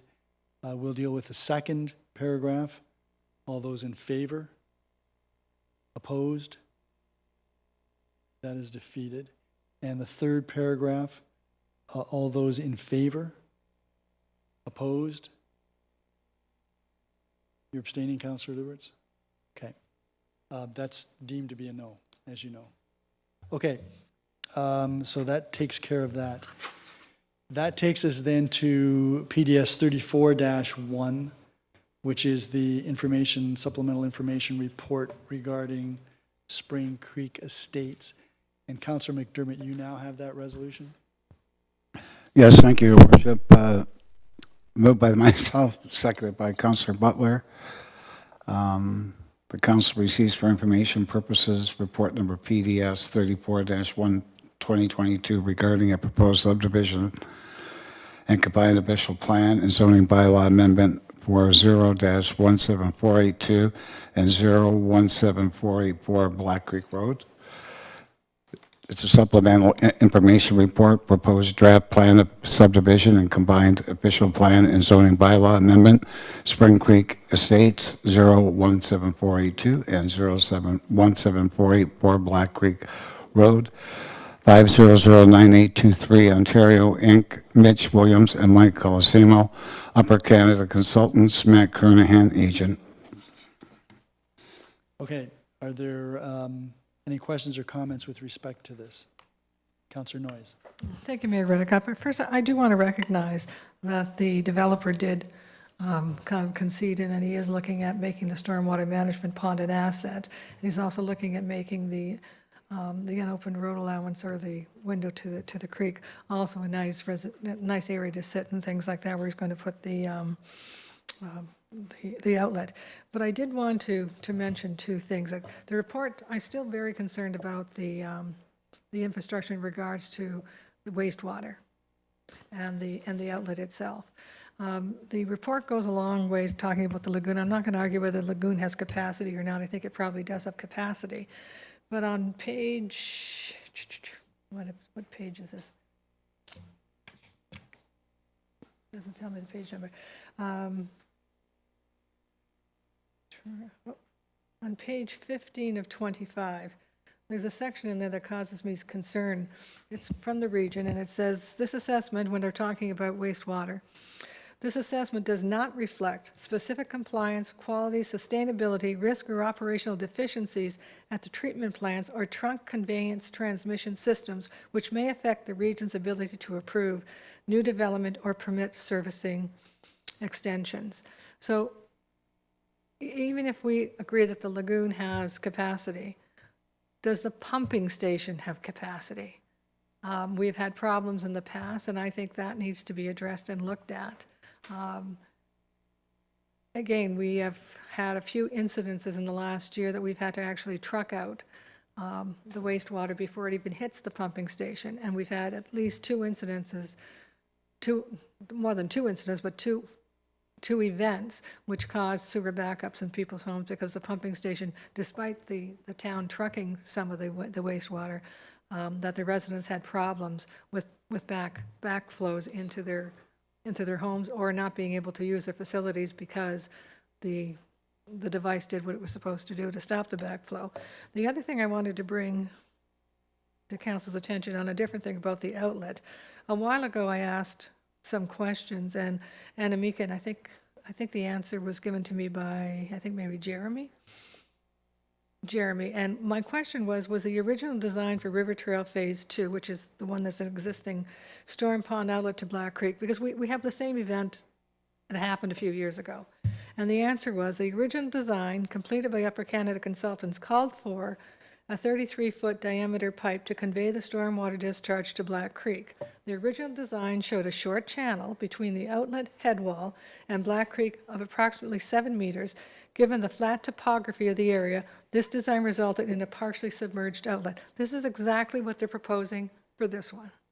Or maybe not exactly, but pretty close. Then I asked, why was the outlet changed to an open ditch? And the answer was prior to the start of construction in 2016, and I think they're constructing the ditch, the outlet, not the houses. The inspecting engineer, associated engineer, recommended a change to the outlet from a piped connection to Black Creek to an open ditch outlet. So that's pretty much a repeat. The engineer recommended this change for the primary reason of increasing the height of the pipe at the outlet to bring the pipe a little bit higher above the regular level of Black Creek. The proposal was reviewed by the MPCA, and they offered no objections, and town staff also had no objections to the proposed design change. I don't see how we're not going to just do a repeat in this area because it's the same creek, and actually the creek is higher on this end than it is on the other end, like where it has. So, I visited it today. It is as flat as it can be.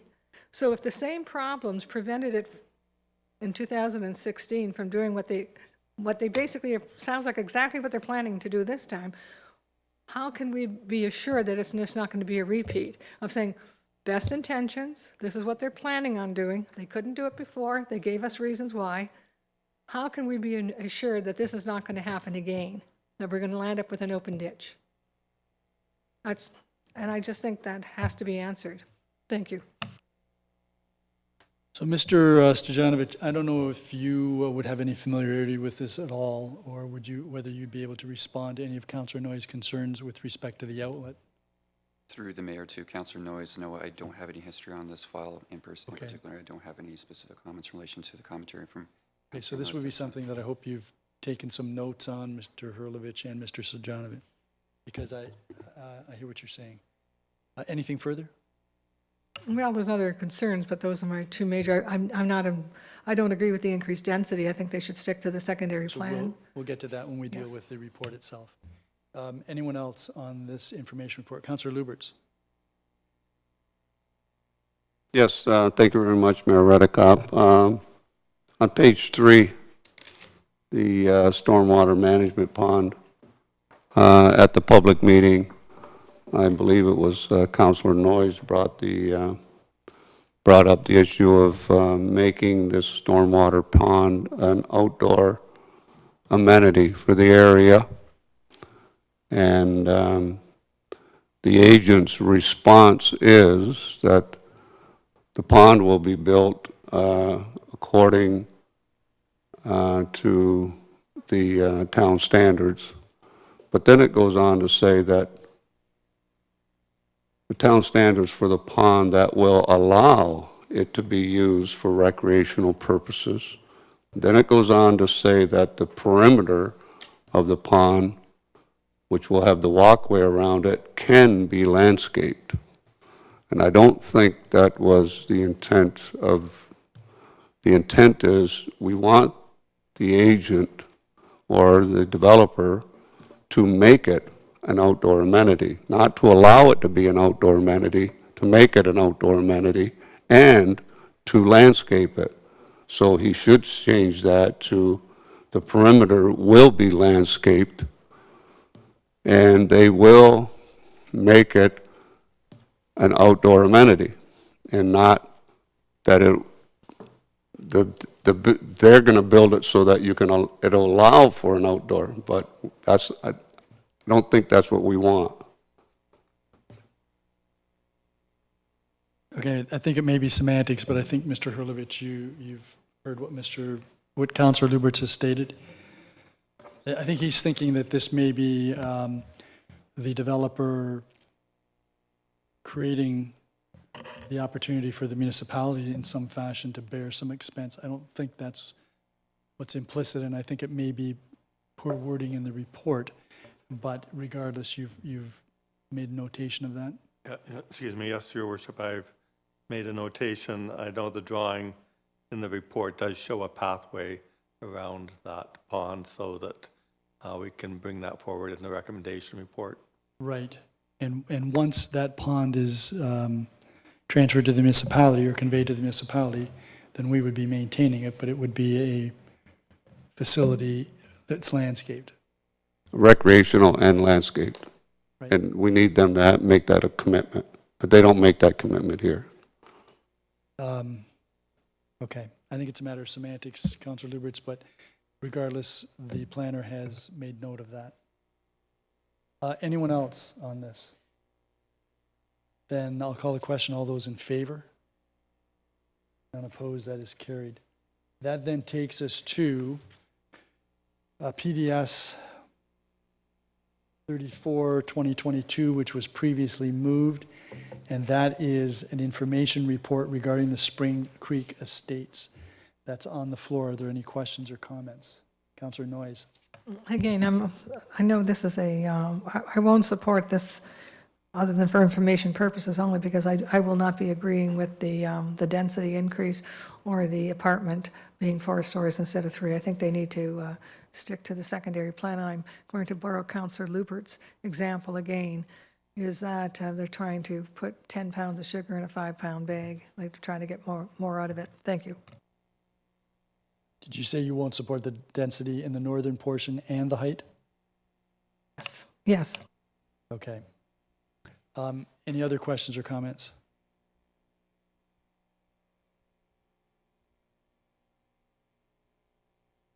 So, Mr. Hurlovich, I've got a few questions that I just wanted to ask with respect to this. So, this plan calls for an increase in density in one portion, I guess the central portion, maybe the northern portion, some changes in density regardless.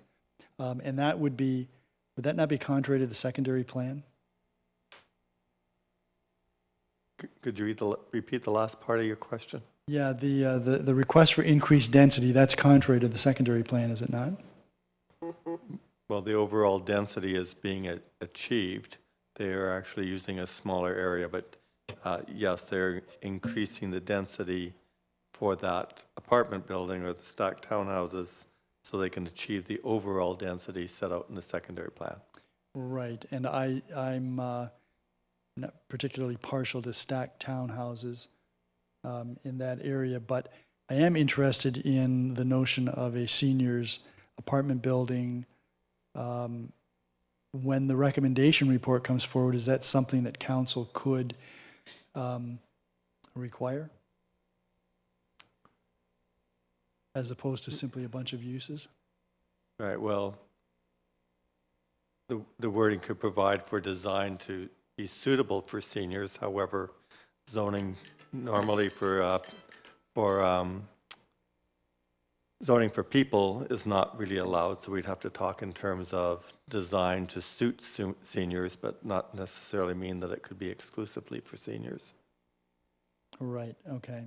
So, well, I think I've just indicated that I'm not really supportive of stacked townhouses. The other concern that I have had to do with the, on page 8 of the report, which lists the various changes that are being sought. This talks about deleting the maximum lot coverage. Is that on? Yes, what's the significance of that? That's the last item in the box on page 8. Maximum lot coverage. The requirement is 50%. This is a request to delete the requirement. What's the significance of that?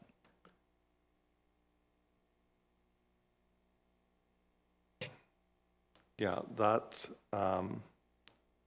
yeah, I would have to look at that further, but I believe the intent is that the setbacks and the lot area per unit was intended to cover that particular requirement, but it would be less than 40%. Okay, I'd have a concern about that. Okay. And the other concerns that I would have, and I suppose maybe I shouldn't be speaking, I should be handing the chair over to somebody. How about Councillor Butler? You didn't speak on this yet. So the concerns that I have, Councillor Noyes has touched on the one, which is the pumping station capacity. I'm still very uncomfortable about the lagoon capacity, particularly in view of some of the things that I think may be occurring in that area. And so I do believe that we need to start looking at some alternative services, wastewater capacity. We did at AMO, when we presented to the Minister of Infrastructure, I believe it was Minister of Infrastructure, we talked about how we are going to direct this sewage to either Anger Avenue or the new South Niagara water treatment facility when it's constructed. That's something that I think really needs to be taken care of. There's lots of capacity at Anger Avenue.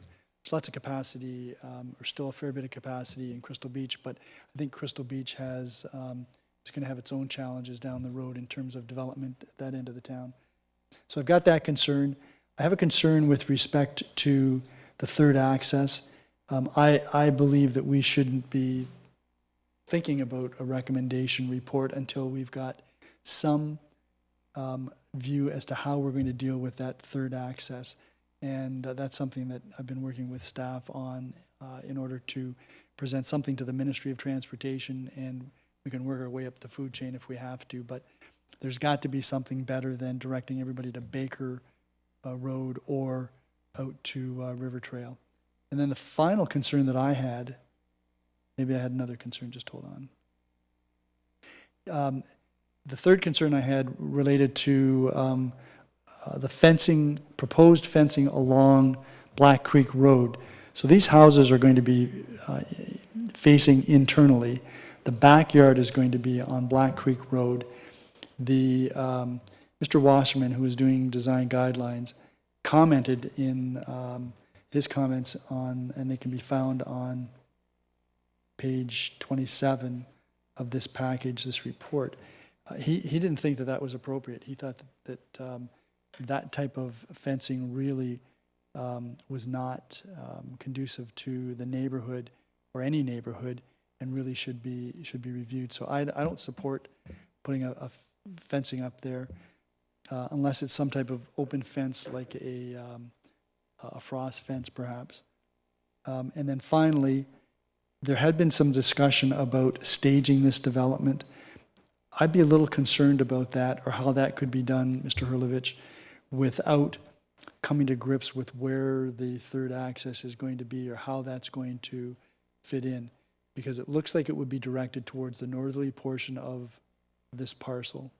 And my view is if we're going to try to connect with Netherby, it would have to be almost in line with the on-ramp which goes north off of Netherby Road onto the QEW. It may be that there's going to have to be a signal there. I'm not sure, but I do know that there needs to be a third access. So those are the concerns that I have. I know that the developers have been very accommodating in terms of trying to meet issues that were raised at the public meeting and some of the issues raised by councillors, but their responsibilities are significantly different than our responsibilities. We have not only housing to consider in the style of housing, the mix of housing, we also have the residents to be concerned about, and we have the community to be concerned about. So those are my comments. Thank you. Thank you, Councillor Butler, for taking over the chair. You're welcome. Does anybody else have any further comments? Councillor Lubberts? Yes, thank you very much, Madam Chair. Yeah, just getting back to the density and looking at the two reports. In my recollection was we were concerned about the density when the report was on the floor. And I know that in the secondary plan it says, you know, we have a density of so much, but he couldn't meet that requirement. And I think it was a maximum density of 50 units. And so it seems to me that when you read the report, it's like they make it sound like this is what you have to have. No, you don't have to have 50 units. You have a maximum of 50 units. If you can't meet that density, then you can't meet that density. So what he's trying to do now is put stacked townhouses in there so he can meet his density that's in the secondary plan. And that's the issue that we brought up when this report was on the floor. But in 34-1, he doesn't address the density. Again, he's not addressing the concerns that we had when this report was on the floor in the first place, when it first came up. So he would like to meet the maximum density, but he can't. So he has to have less density. And I think he needs to come back and address that. And how are you going to do this? Because I'm not in favor of stacked townhouses. Mayor Redekop, you said you have a concern about stacked townhouses. Councillor Noyes has got a concern about stacked townhouses. He needs to address this, and he hasn't addressed it. And I think he needs to come back and address that issue as well. Thank you, Councillor Lubberts. Any further comments or questions? I see none, then I will call the question. All those in favor? All those opposed? Tiebreaker. For Information. Well, so I want to remind everyone here about the information report. We turned down an information report a couple of years ago, and we ended up with the developer going to the OLT because, and our staff couldn't even put anything forward because they didn't have any instructions from council whether to approve, disapprove. We simply shut down the information report. So that's what's going to happen here. If we don't approve this or defer it, and it's already on the floor to vote, then we're going to have a situation where the developer will be able to go directly to OLT because we've put a halt to the process. And that, I don't think that makes, my view is it doesn't make any sense. Can we make the referral, the defer? Well, that's already on the floor, so if all the comments have been collected, and Mr. Hurlovich, you can confirm this, you're taking all the comments in and then going back to your team and saying, these are some of the issues, as this is an information report, and dealing with those issues, correct? That's correct as well. It would give us the opportunity to circulate the plan to the MTO with a third access coming off of Netherby Road, as per the traffic consultant that was presented by IS a number of weeks ago. So that would give us, there was a write-in access, as you might recall, and I know council was interested in a write-out as well. So that would give us a chance to circulate that proposal to MTO to get a response, either that they can accommodate that or they cannot. And then further to the other concerns that were raised with respect to the stacked townhouses and asking for special deviations from the report, the planning papers, that will be taken care of as well. That will be addressed as well. We can review the density and the land form, which would be the stacked towns. Okay, thank you. So that report is on the floor then for information purposes. Rather than to defer it, then we can accept that and deal with the plan as it moves forward. So just so you know where you are, we're halfway through the vote. 2 have voted in favor, 2 have voted against. You're the chair.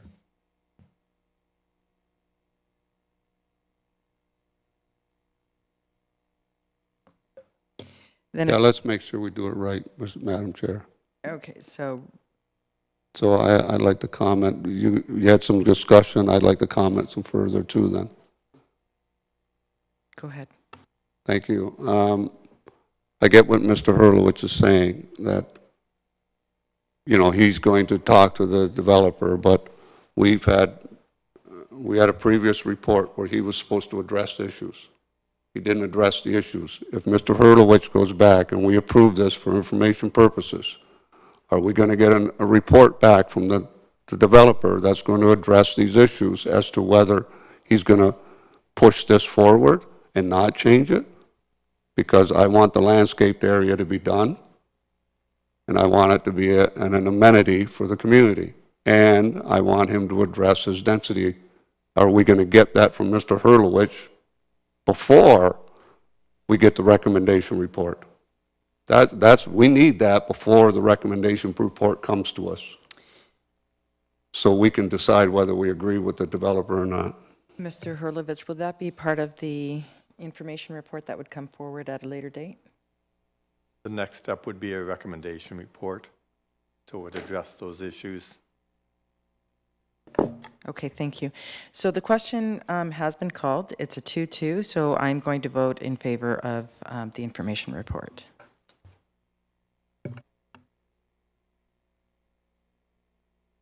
I get the chair back?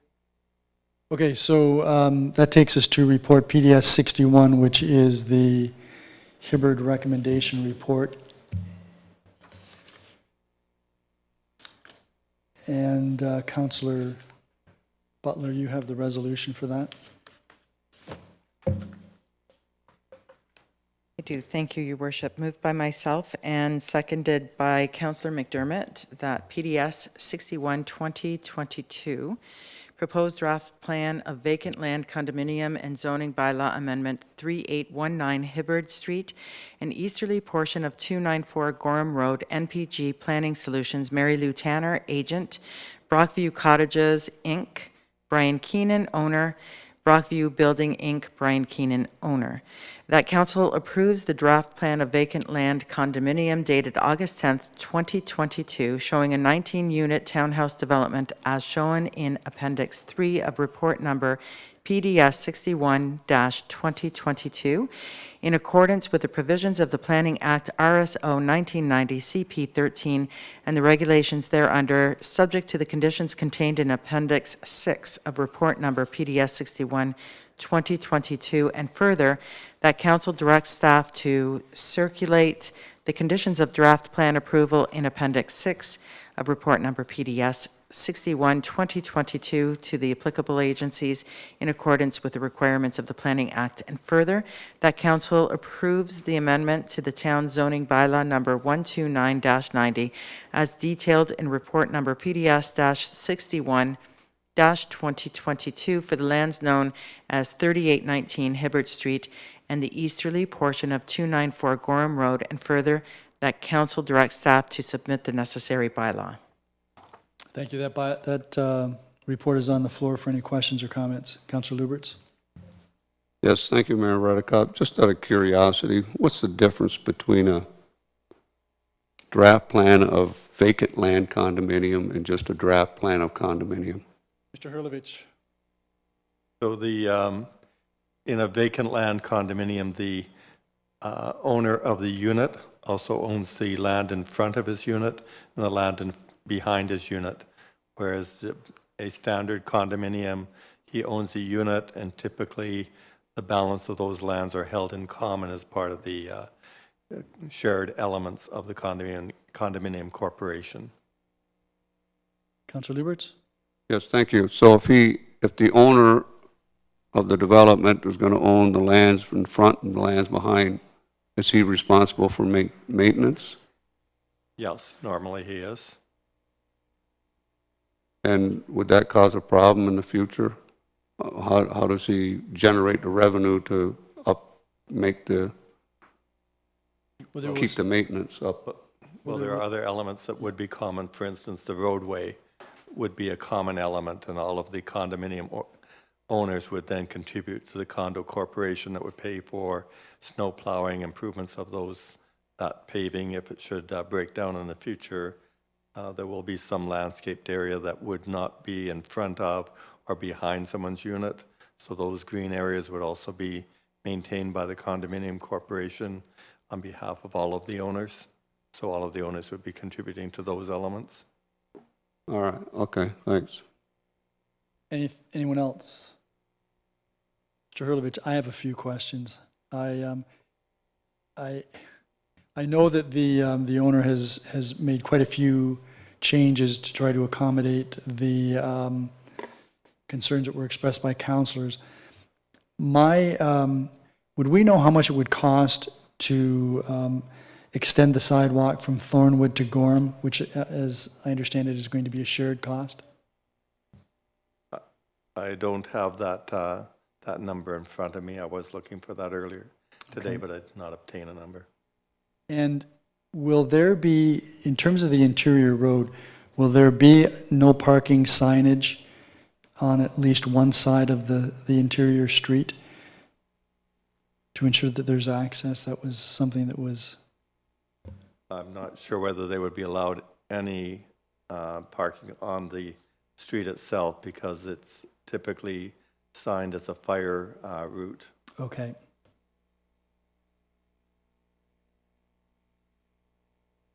And the question that was really raised quite a bit during the public meeting had to do with access to the recreation trail. And I can't understand why the developer wouldn't permit people to walk down the north-south street on the east end of this development, right down the street, right over to the trail.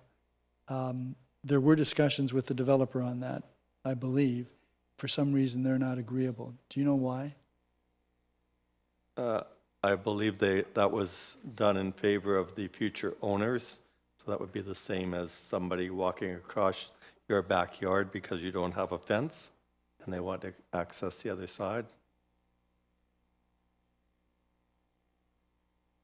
Is this property going to be fenced, do you know? Typically, we do require that multifamily developments be fenced, yes. I don't know whether there would be a requirement for a fence between the trail and the units themselves, though. And so I noticed that these units are now going to be, instead of one story, they're going to be two-story. Does that have an impact on the setbacks at all? The height of the building? Or were the one-story buildings going to be almost as high as the two-story building? Yeah, I don't know about the height, but the building setbacks are a little better because they were able to reduce the footprint and they were able to then move the buildings away from the street. That was the primary reason.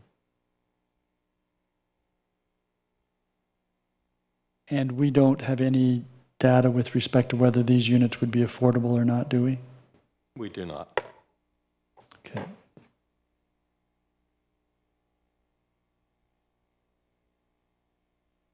Okay, thank you very much.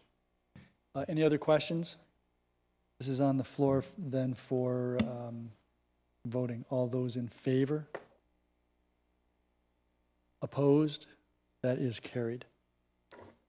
That then takes us to new business and inquiries. And Councillor Lubberts, you have the first resolution on that. Yes, thank you very much, Mayor Redekop. Moved by myself and seconded by Councillor McDermott that council appoints Irene Bradvika to the Crystal Beach Beautification Committee for the period ending November 14th, 2022. Are there any questions or comments? All those in favor? None opposed, that is carried. Councillor Noyes, you have the next resolution. Thank you, Mayor Redekop. Moved by myself and seconded by Councillor McDermott that council appoints Helen Regnell as a community-at-large representative to the Senior Citizens Advisory Committee for the period ending November 14th, 2022. Are there any questions or comments? All those in favor? None opposed, that is carried. Councillor Noyes, you have the next resolution. Thank you. Moved by myself and seconded by Councillor McDermott that the council accept the resignation of Deborah Fairley, Dandelion's representative from the Senior Citizens Advisory Committee. Are there any questions or comments? Madam Clerk, I noticed that when we had, sorry, Councillor Noyes, go ahead. I'm just wanting to mention that I think the reason we're doing this is because I don't think the dandelions exist anymore. I think you're correct. Madam Clerk, I noticed that some of the applications to the town with respect to these boards and committees had a question about vaccination status and others don't. That is no longer a requirement, is it? No, Your Worship, it's not. They have filled out old application forms. Which would have been operative during the Yes, pandemic. Yeah. that's correct. Okay. All those in favor of the resolution? None opposed, that is carried. And Councillor Noyes, you have the next resolution. Thank you, Mayor. Moved by myself and seconded by Councillor McDermott that council appoints Deborah Fairley as a community-at-large representative in place of the Italo-Canadian Senior Club representative vacancy to the Senior Citizens Advisory Committee for the period ending November 14th, 2022. Are there any questions or comments? All those in favor? None opposed, that is carried. Other items of new business. Councillor Butler. Thank you, Your Worship. Just a couple of questions and then a comment, but I was approached by a number of residents in my area where the filling of potholes takes place, and I get this question every year, but after visiting New Brunswick last week, I noticed that they did things a little bit differently. So here in our municipality, we fill the potholes and then they drive on and fill another pothole, and as you drive over it, it collects in your car and just splatters all over the place. So in New Brunswick, they have a hot hole, is what they call it. So they fill it, and they actually go over it as though it is being paved. Is that something that we can consider in our area? Well, my answer would be yes, but I'm going to take it to Mr. Stojanovic because he would know more about it than I do. Through the mayor to the councillor, we can certainly look at that opportunity there. We have improved the way that we do fill potholes. Recently council has approved a hot box where we get virgin hot mix asphalt directly from the plant, and that has helped immensely in not coming back to that same pothole year after year, month after month. But we certainly look for opportunities to improve, and we'll look at this one. Just to follow up on that, Mr. Stojanovic, do you know if the region does that? Because it appears to me that the region may do that in some instances. I can't be sure if they're employing that specific technique, because I'm not exactly sure of that specific technique that they're using in New Brunswick. Councillor Butler, back to you. Thank you. Further to that, going to street chip and tar, I wondered if there is an opportunity to move away from chip and tar and actually do something better, because I get a lot of complaints every year about the dust, and the same thing as the potholes, the material goes flying. Mr. Stojanovic, the short answer is we we could do that, we'd be able to do fewer roads because of the cost. But I did have a conversation with Jim Phibbs of Circle P today, and I asked him specifically about a couple of the roads that have been double surface treated, but it's almost like pavement. It's because they're using a different but more expensive type of stone. It's not really stone, but Mr. Stojanovic, why don't you take a run at it? So the mayor's correct. We, in certain situations on certain roads, we are applying a different, more expensive type of aggregate. The aggregate typically produces a much longer in terms of roadway life cycle. Typically, we previously only used it in shady areas because it provided additional road lifespan, but we have employed it now, for example, in Crescent Park, on Hollywood, et cetera. So we certainly are. And as the mayor's indicated, if we are looking to go away from surface treatment into hot mix, we certainly would be paving less roads because the dollars are stretched much further with the surface treatment. Just before we leave that, I wonder if that might be something that the relative cost of that might be something that could be looked at when the 2023 budget is considered. Mr. Stojanovic, maybe you could speak to the director, and the two of you could discuss that. Good. Councillor Butler, back to you. Thank you. With respect to the pilot project that we were considering at one time for hens, would I need to bring a notice of motion to activate that again?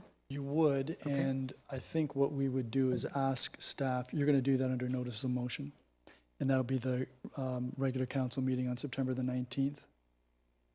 What I think we should do is get staff to circulate to us the report that they had done for us some time ago, and perhaps if there's any additional information that they might want to provide to us, and then we could see where it goes from there. Thank you. And I just wanted to mention two things. First of all, with respect to this, I did receive phone calls from residents where both Anna and, I'm sorry, Deanna, sorry, I didn't have it in front of me, operate or live, and they did say that they're in support of them having the hens, just no roosters, as it's disruptive to their sleep, and people that are working on shift work. So, but I did want to move on to something else. Sure. And that is that we did all, in fact, well, not all of us, three of us, and the CAO did, in fact, attend AMO, the Associations of Municipalities of Ontario last week. And I really did want to comment on the fact that we met with the Minister of Infrastructure, we met with the Minister of Finance, and we met with the Minister of Health. And the mayor was the lead in speaking with each of these ministries. And I have to tell you, he did a phenomenal job. Now you're embarrassing me. Oh, I know, and I was just so very impressed that each of the ministers sat up straight, listened, and took the information and ran out afterwards to the mayor to gather more information. And I just want to say that it was brilliantly done. I was very impressed and grateful that we had great representation at AMO. So thank you very much to both of you. It was really well done, and really enjoyed that. Thank you very much, Councillor Butler, and we had excellent material to provide to the ministers and the parliamentary assistants, and it was a team effort. I mean, these things are always a team effort, and I'm so thankful that we were able to provide such positive information to those individuals. And you're right, they were extremely attentive. I thought it was very impressive. You failed to mention I got a job offer. That's a whole different story. But thank you very much. Anything further under new business? Anyone else? Councillor Lubberts. Yes, thank you very much, Mayor Redekop. I received a few phone calls over the last couple of weeks regarding our Lincoln County Humane Society. And one of them was a lady had a stray cat in the neighborhood. So she had the cat and she called, and they refused to take the cat. So she called the SPCA. The SPCA said, well, we don't do that anymore. It's contracted to Lincoln County. Lincoln County told her that, well, if they won't take it, then let the cat go. Just let it go. And to me, that's not acceptable. So as it turns out, the SPCA did take the cat in, although they're not contracted to do that anymore. Second phone call, same thing, was a cat. The gentleman's mother had to move into a facility, and so he brought the cat home, but he had no interest in keeping the cat. Called the SPCA, same story. Have to call Lincoln County. Lincoln County said they wouldn't take the cat, that they would put him on a waiting list. They said he would be 17th on the waiting list. What the waiting list was, I don't know. But he would be 17th on the waiting list. And he said, well, you come and pick the cat up. And they said, no, you'd have to drive it to St. Catharines and drop it off. And so, again, SPCA, out of their kindness, took the cat in. And so those are just a couple complaints. I can't go into all of them, but I know there's several others out there. And so I think we need to address these with Lincoln County. And another thing is, when I was reading the RFP, in the RFP it did state that they would, the winner of the RFP would be required to attend council meetings. It also said in there that that would be part of the final agreement that would be signed between the town and the winning party. So I'd like to see the final agreement that we made with Lincoln County. And dog licenses. I'd like to know how much Lincoln County has collected in dog license fees to date, and who's collecting the fees for them, and is that money, all of that money staying in Fort Erie, or is it some out-of-town group collecting the money and they're keeping the money and people are paying for licenses in the town of Fort Erie and the money's not being used in the town of Fort Erie? I'd like to know those answers. Thank you, Councillor Lubberts. Mr. Hurlovich, will you make sure that a copy of the final agreement with Lincoln County Humane Society is circulated to members of council, number one? And number two, does the agreement require, I'm sure the agreement does require that there be some periodic accounting to the municipality with respect to? Excuse me, I'll make sure that the agreement is circulated.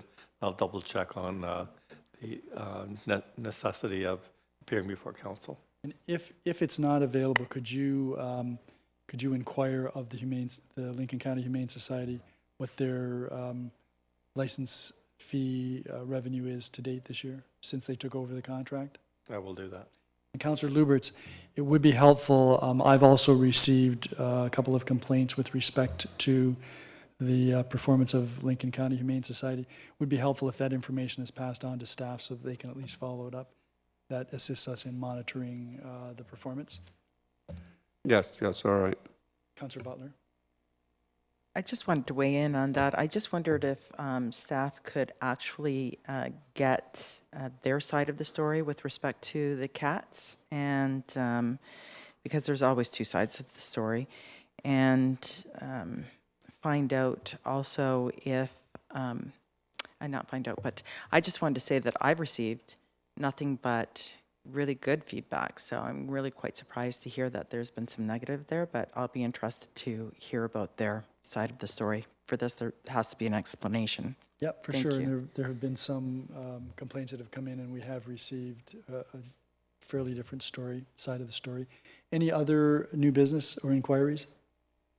If not, there are no motions on the agenda this evening. Councillor Butler, you wanted to give notice of motion. Yes, I did want to give notice of motion with respect to having the pilot project for hens be recirculated to members of council, and then putting a pilot project for hens in place. Thank you. For September the 19th. For September the 19th, yes. Thank you. Thank you. Any other notices of motion? If not, then are there any bylaws that anyone wishes removed from the bylaw package? If not, then Councillor Butler, you have the resolution for first and second reading of the package.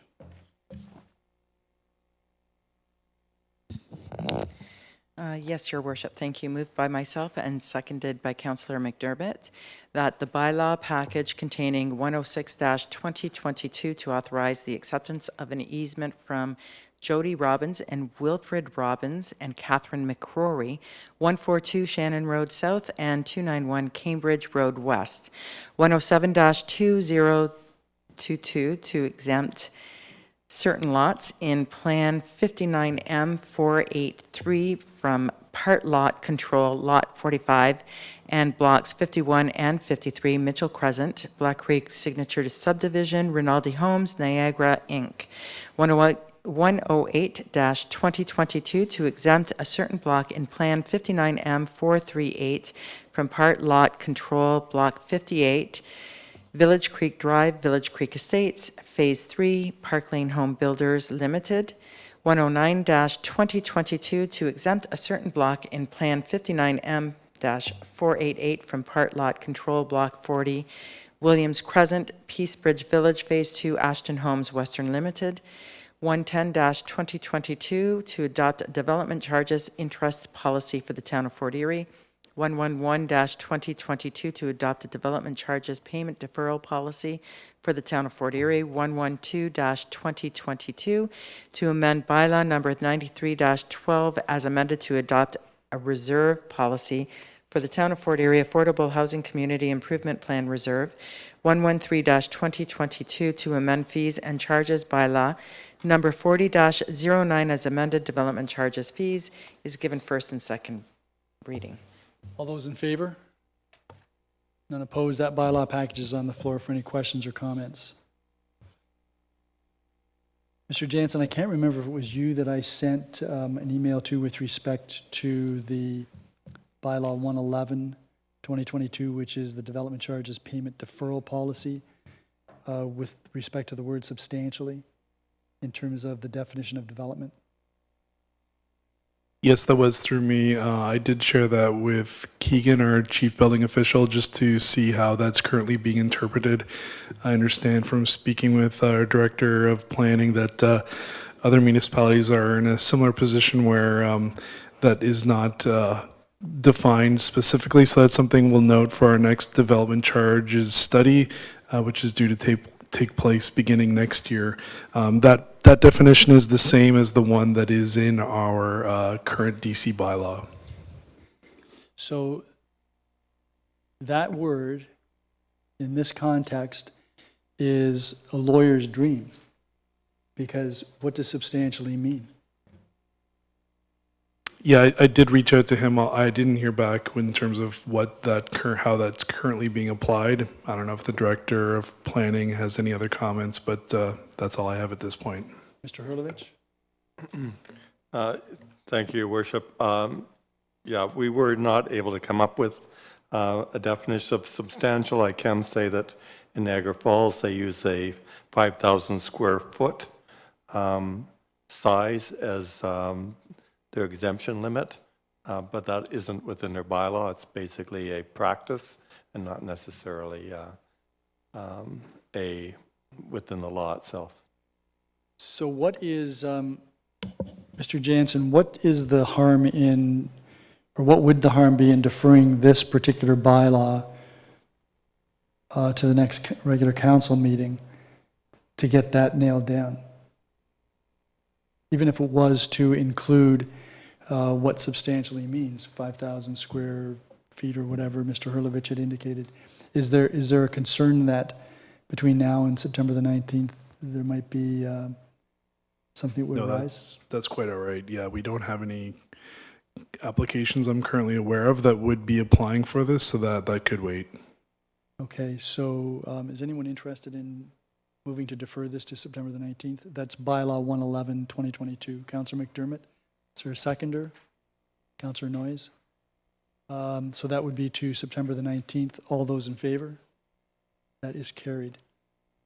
Are there any other questions or comments before I go to third and final reading?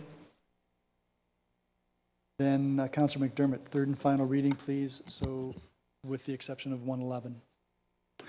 Thank you, Worship. Moved by myself, seconded by Councillor Noyes, that bylaws 106-2022, 107-2022, 108-2022, 109-2022, 110-2022, 112-2022, 113-2022 are given third and final reading to be signed by the mayor and clerk under the corporate seal. Are there any questions or comments? All those in favor? And opposed? That is carried. By the way, you get the cookie, Councillor McDermott, for counting. Councillor Lubberts, you have the resolution for first and second reading of the confirmatory bylaw. Yes, thank you, Mayor Redekop. Moved by myself and seconded by Councillor McDermott, that bylaw number 114-2022 to confirm the actions of council at its council meeting held on August 22nd, 2022 is given first and second reading. All those in favor? That is carried. Councillor McDermott, third and final reading, please. Thank you, Worship. Moved by myself, seconded by Councillor Noyes, that bylaw number 114-2022 is given third and final reading to be signed by the mayor and clerk under the corporate seal. Thank you. And all those in favor? That is carried. And Councillor Butler, you get to move an adjournment. Moved by myself and seconded by Councillor McDermott that council adjourns at 8:52 p.m. to reconvene into a regular meeting of council on September 19th, 2022. All those in favor? Opposed? That is carried. Thank you all.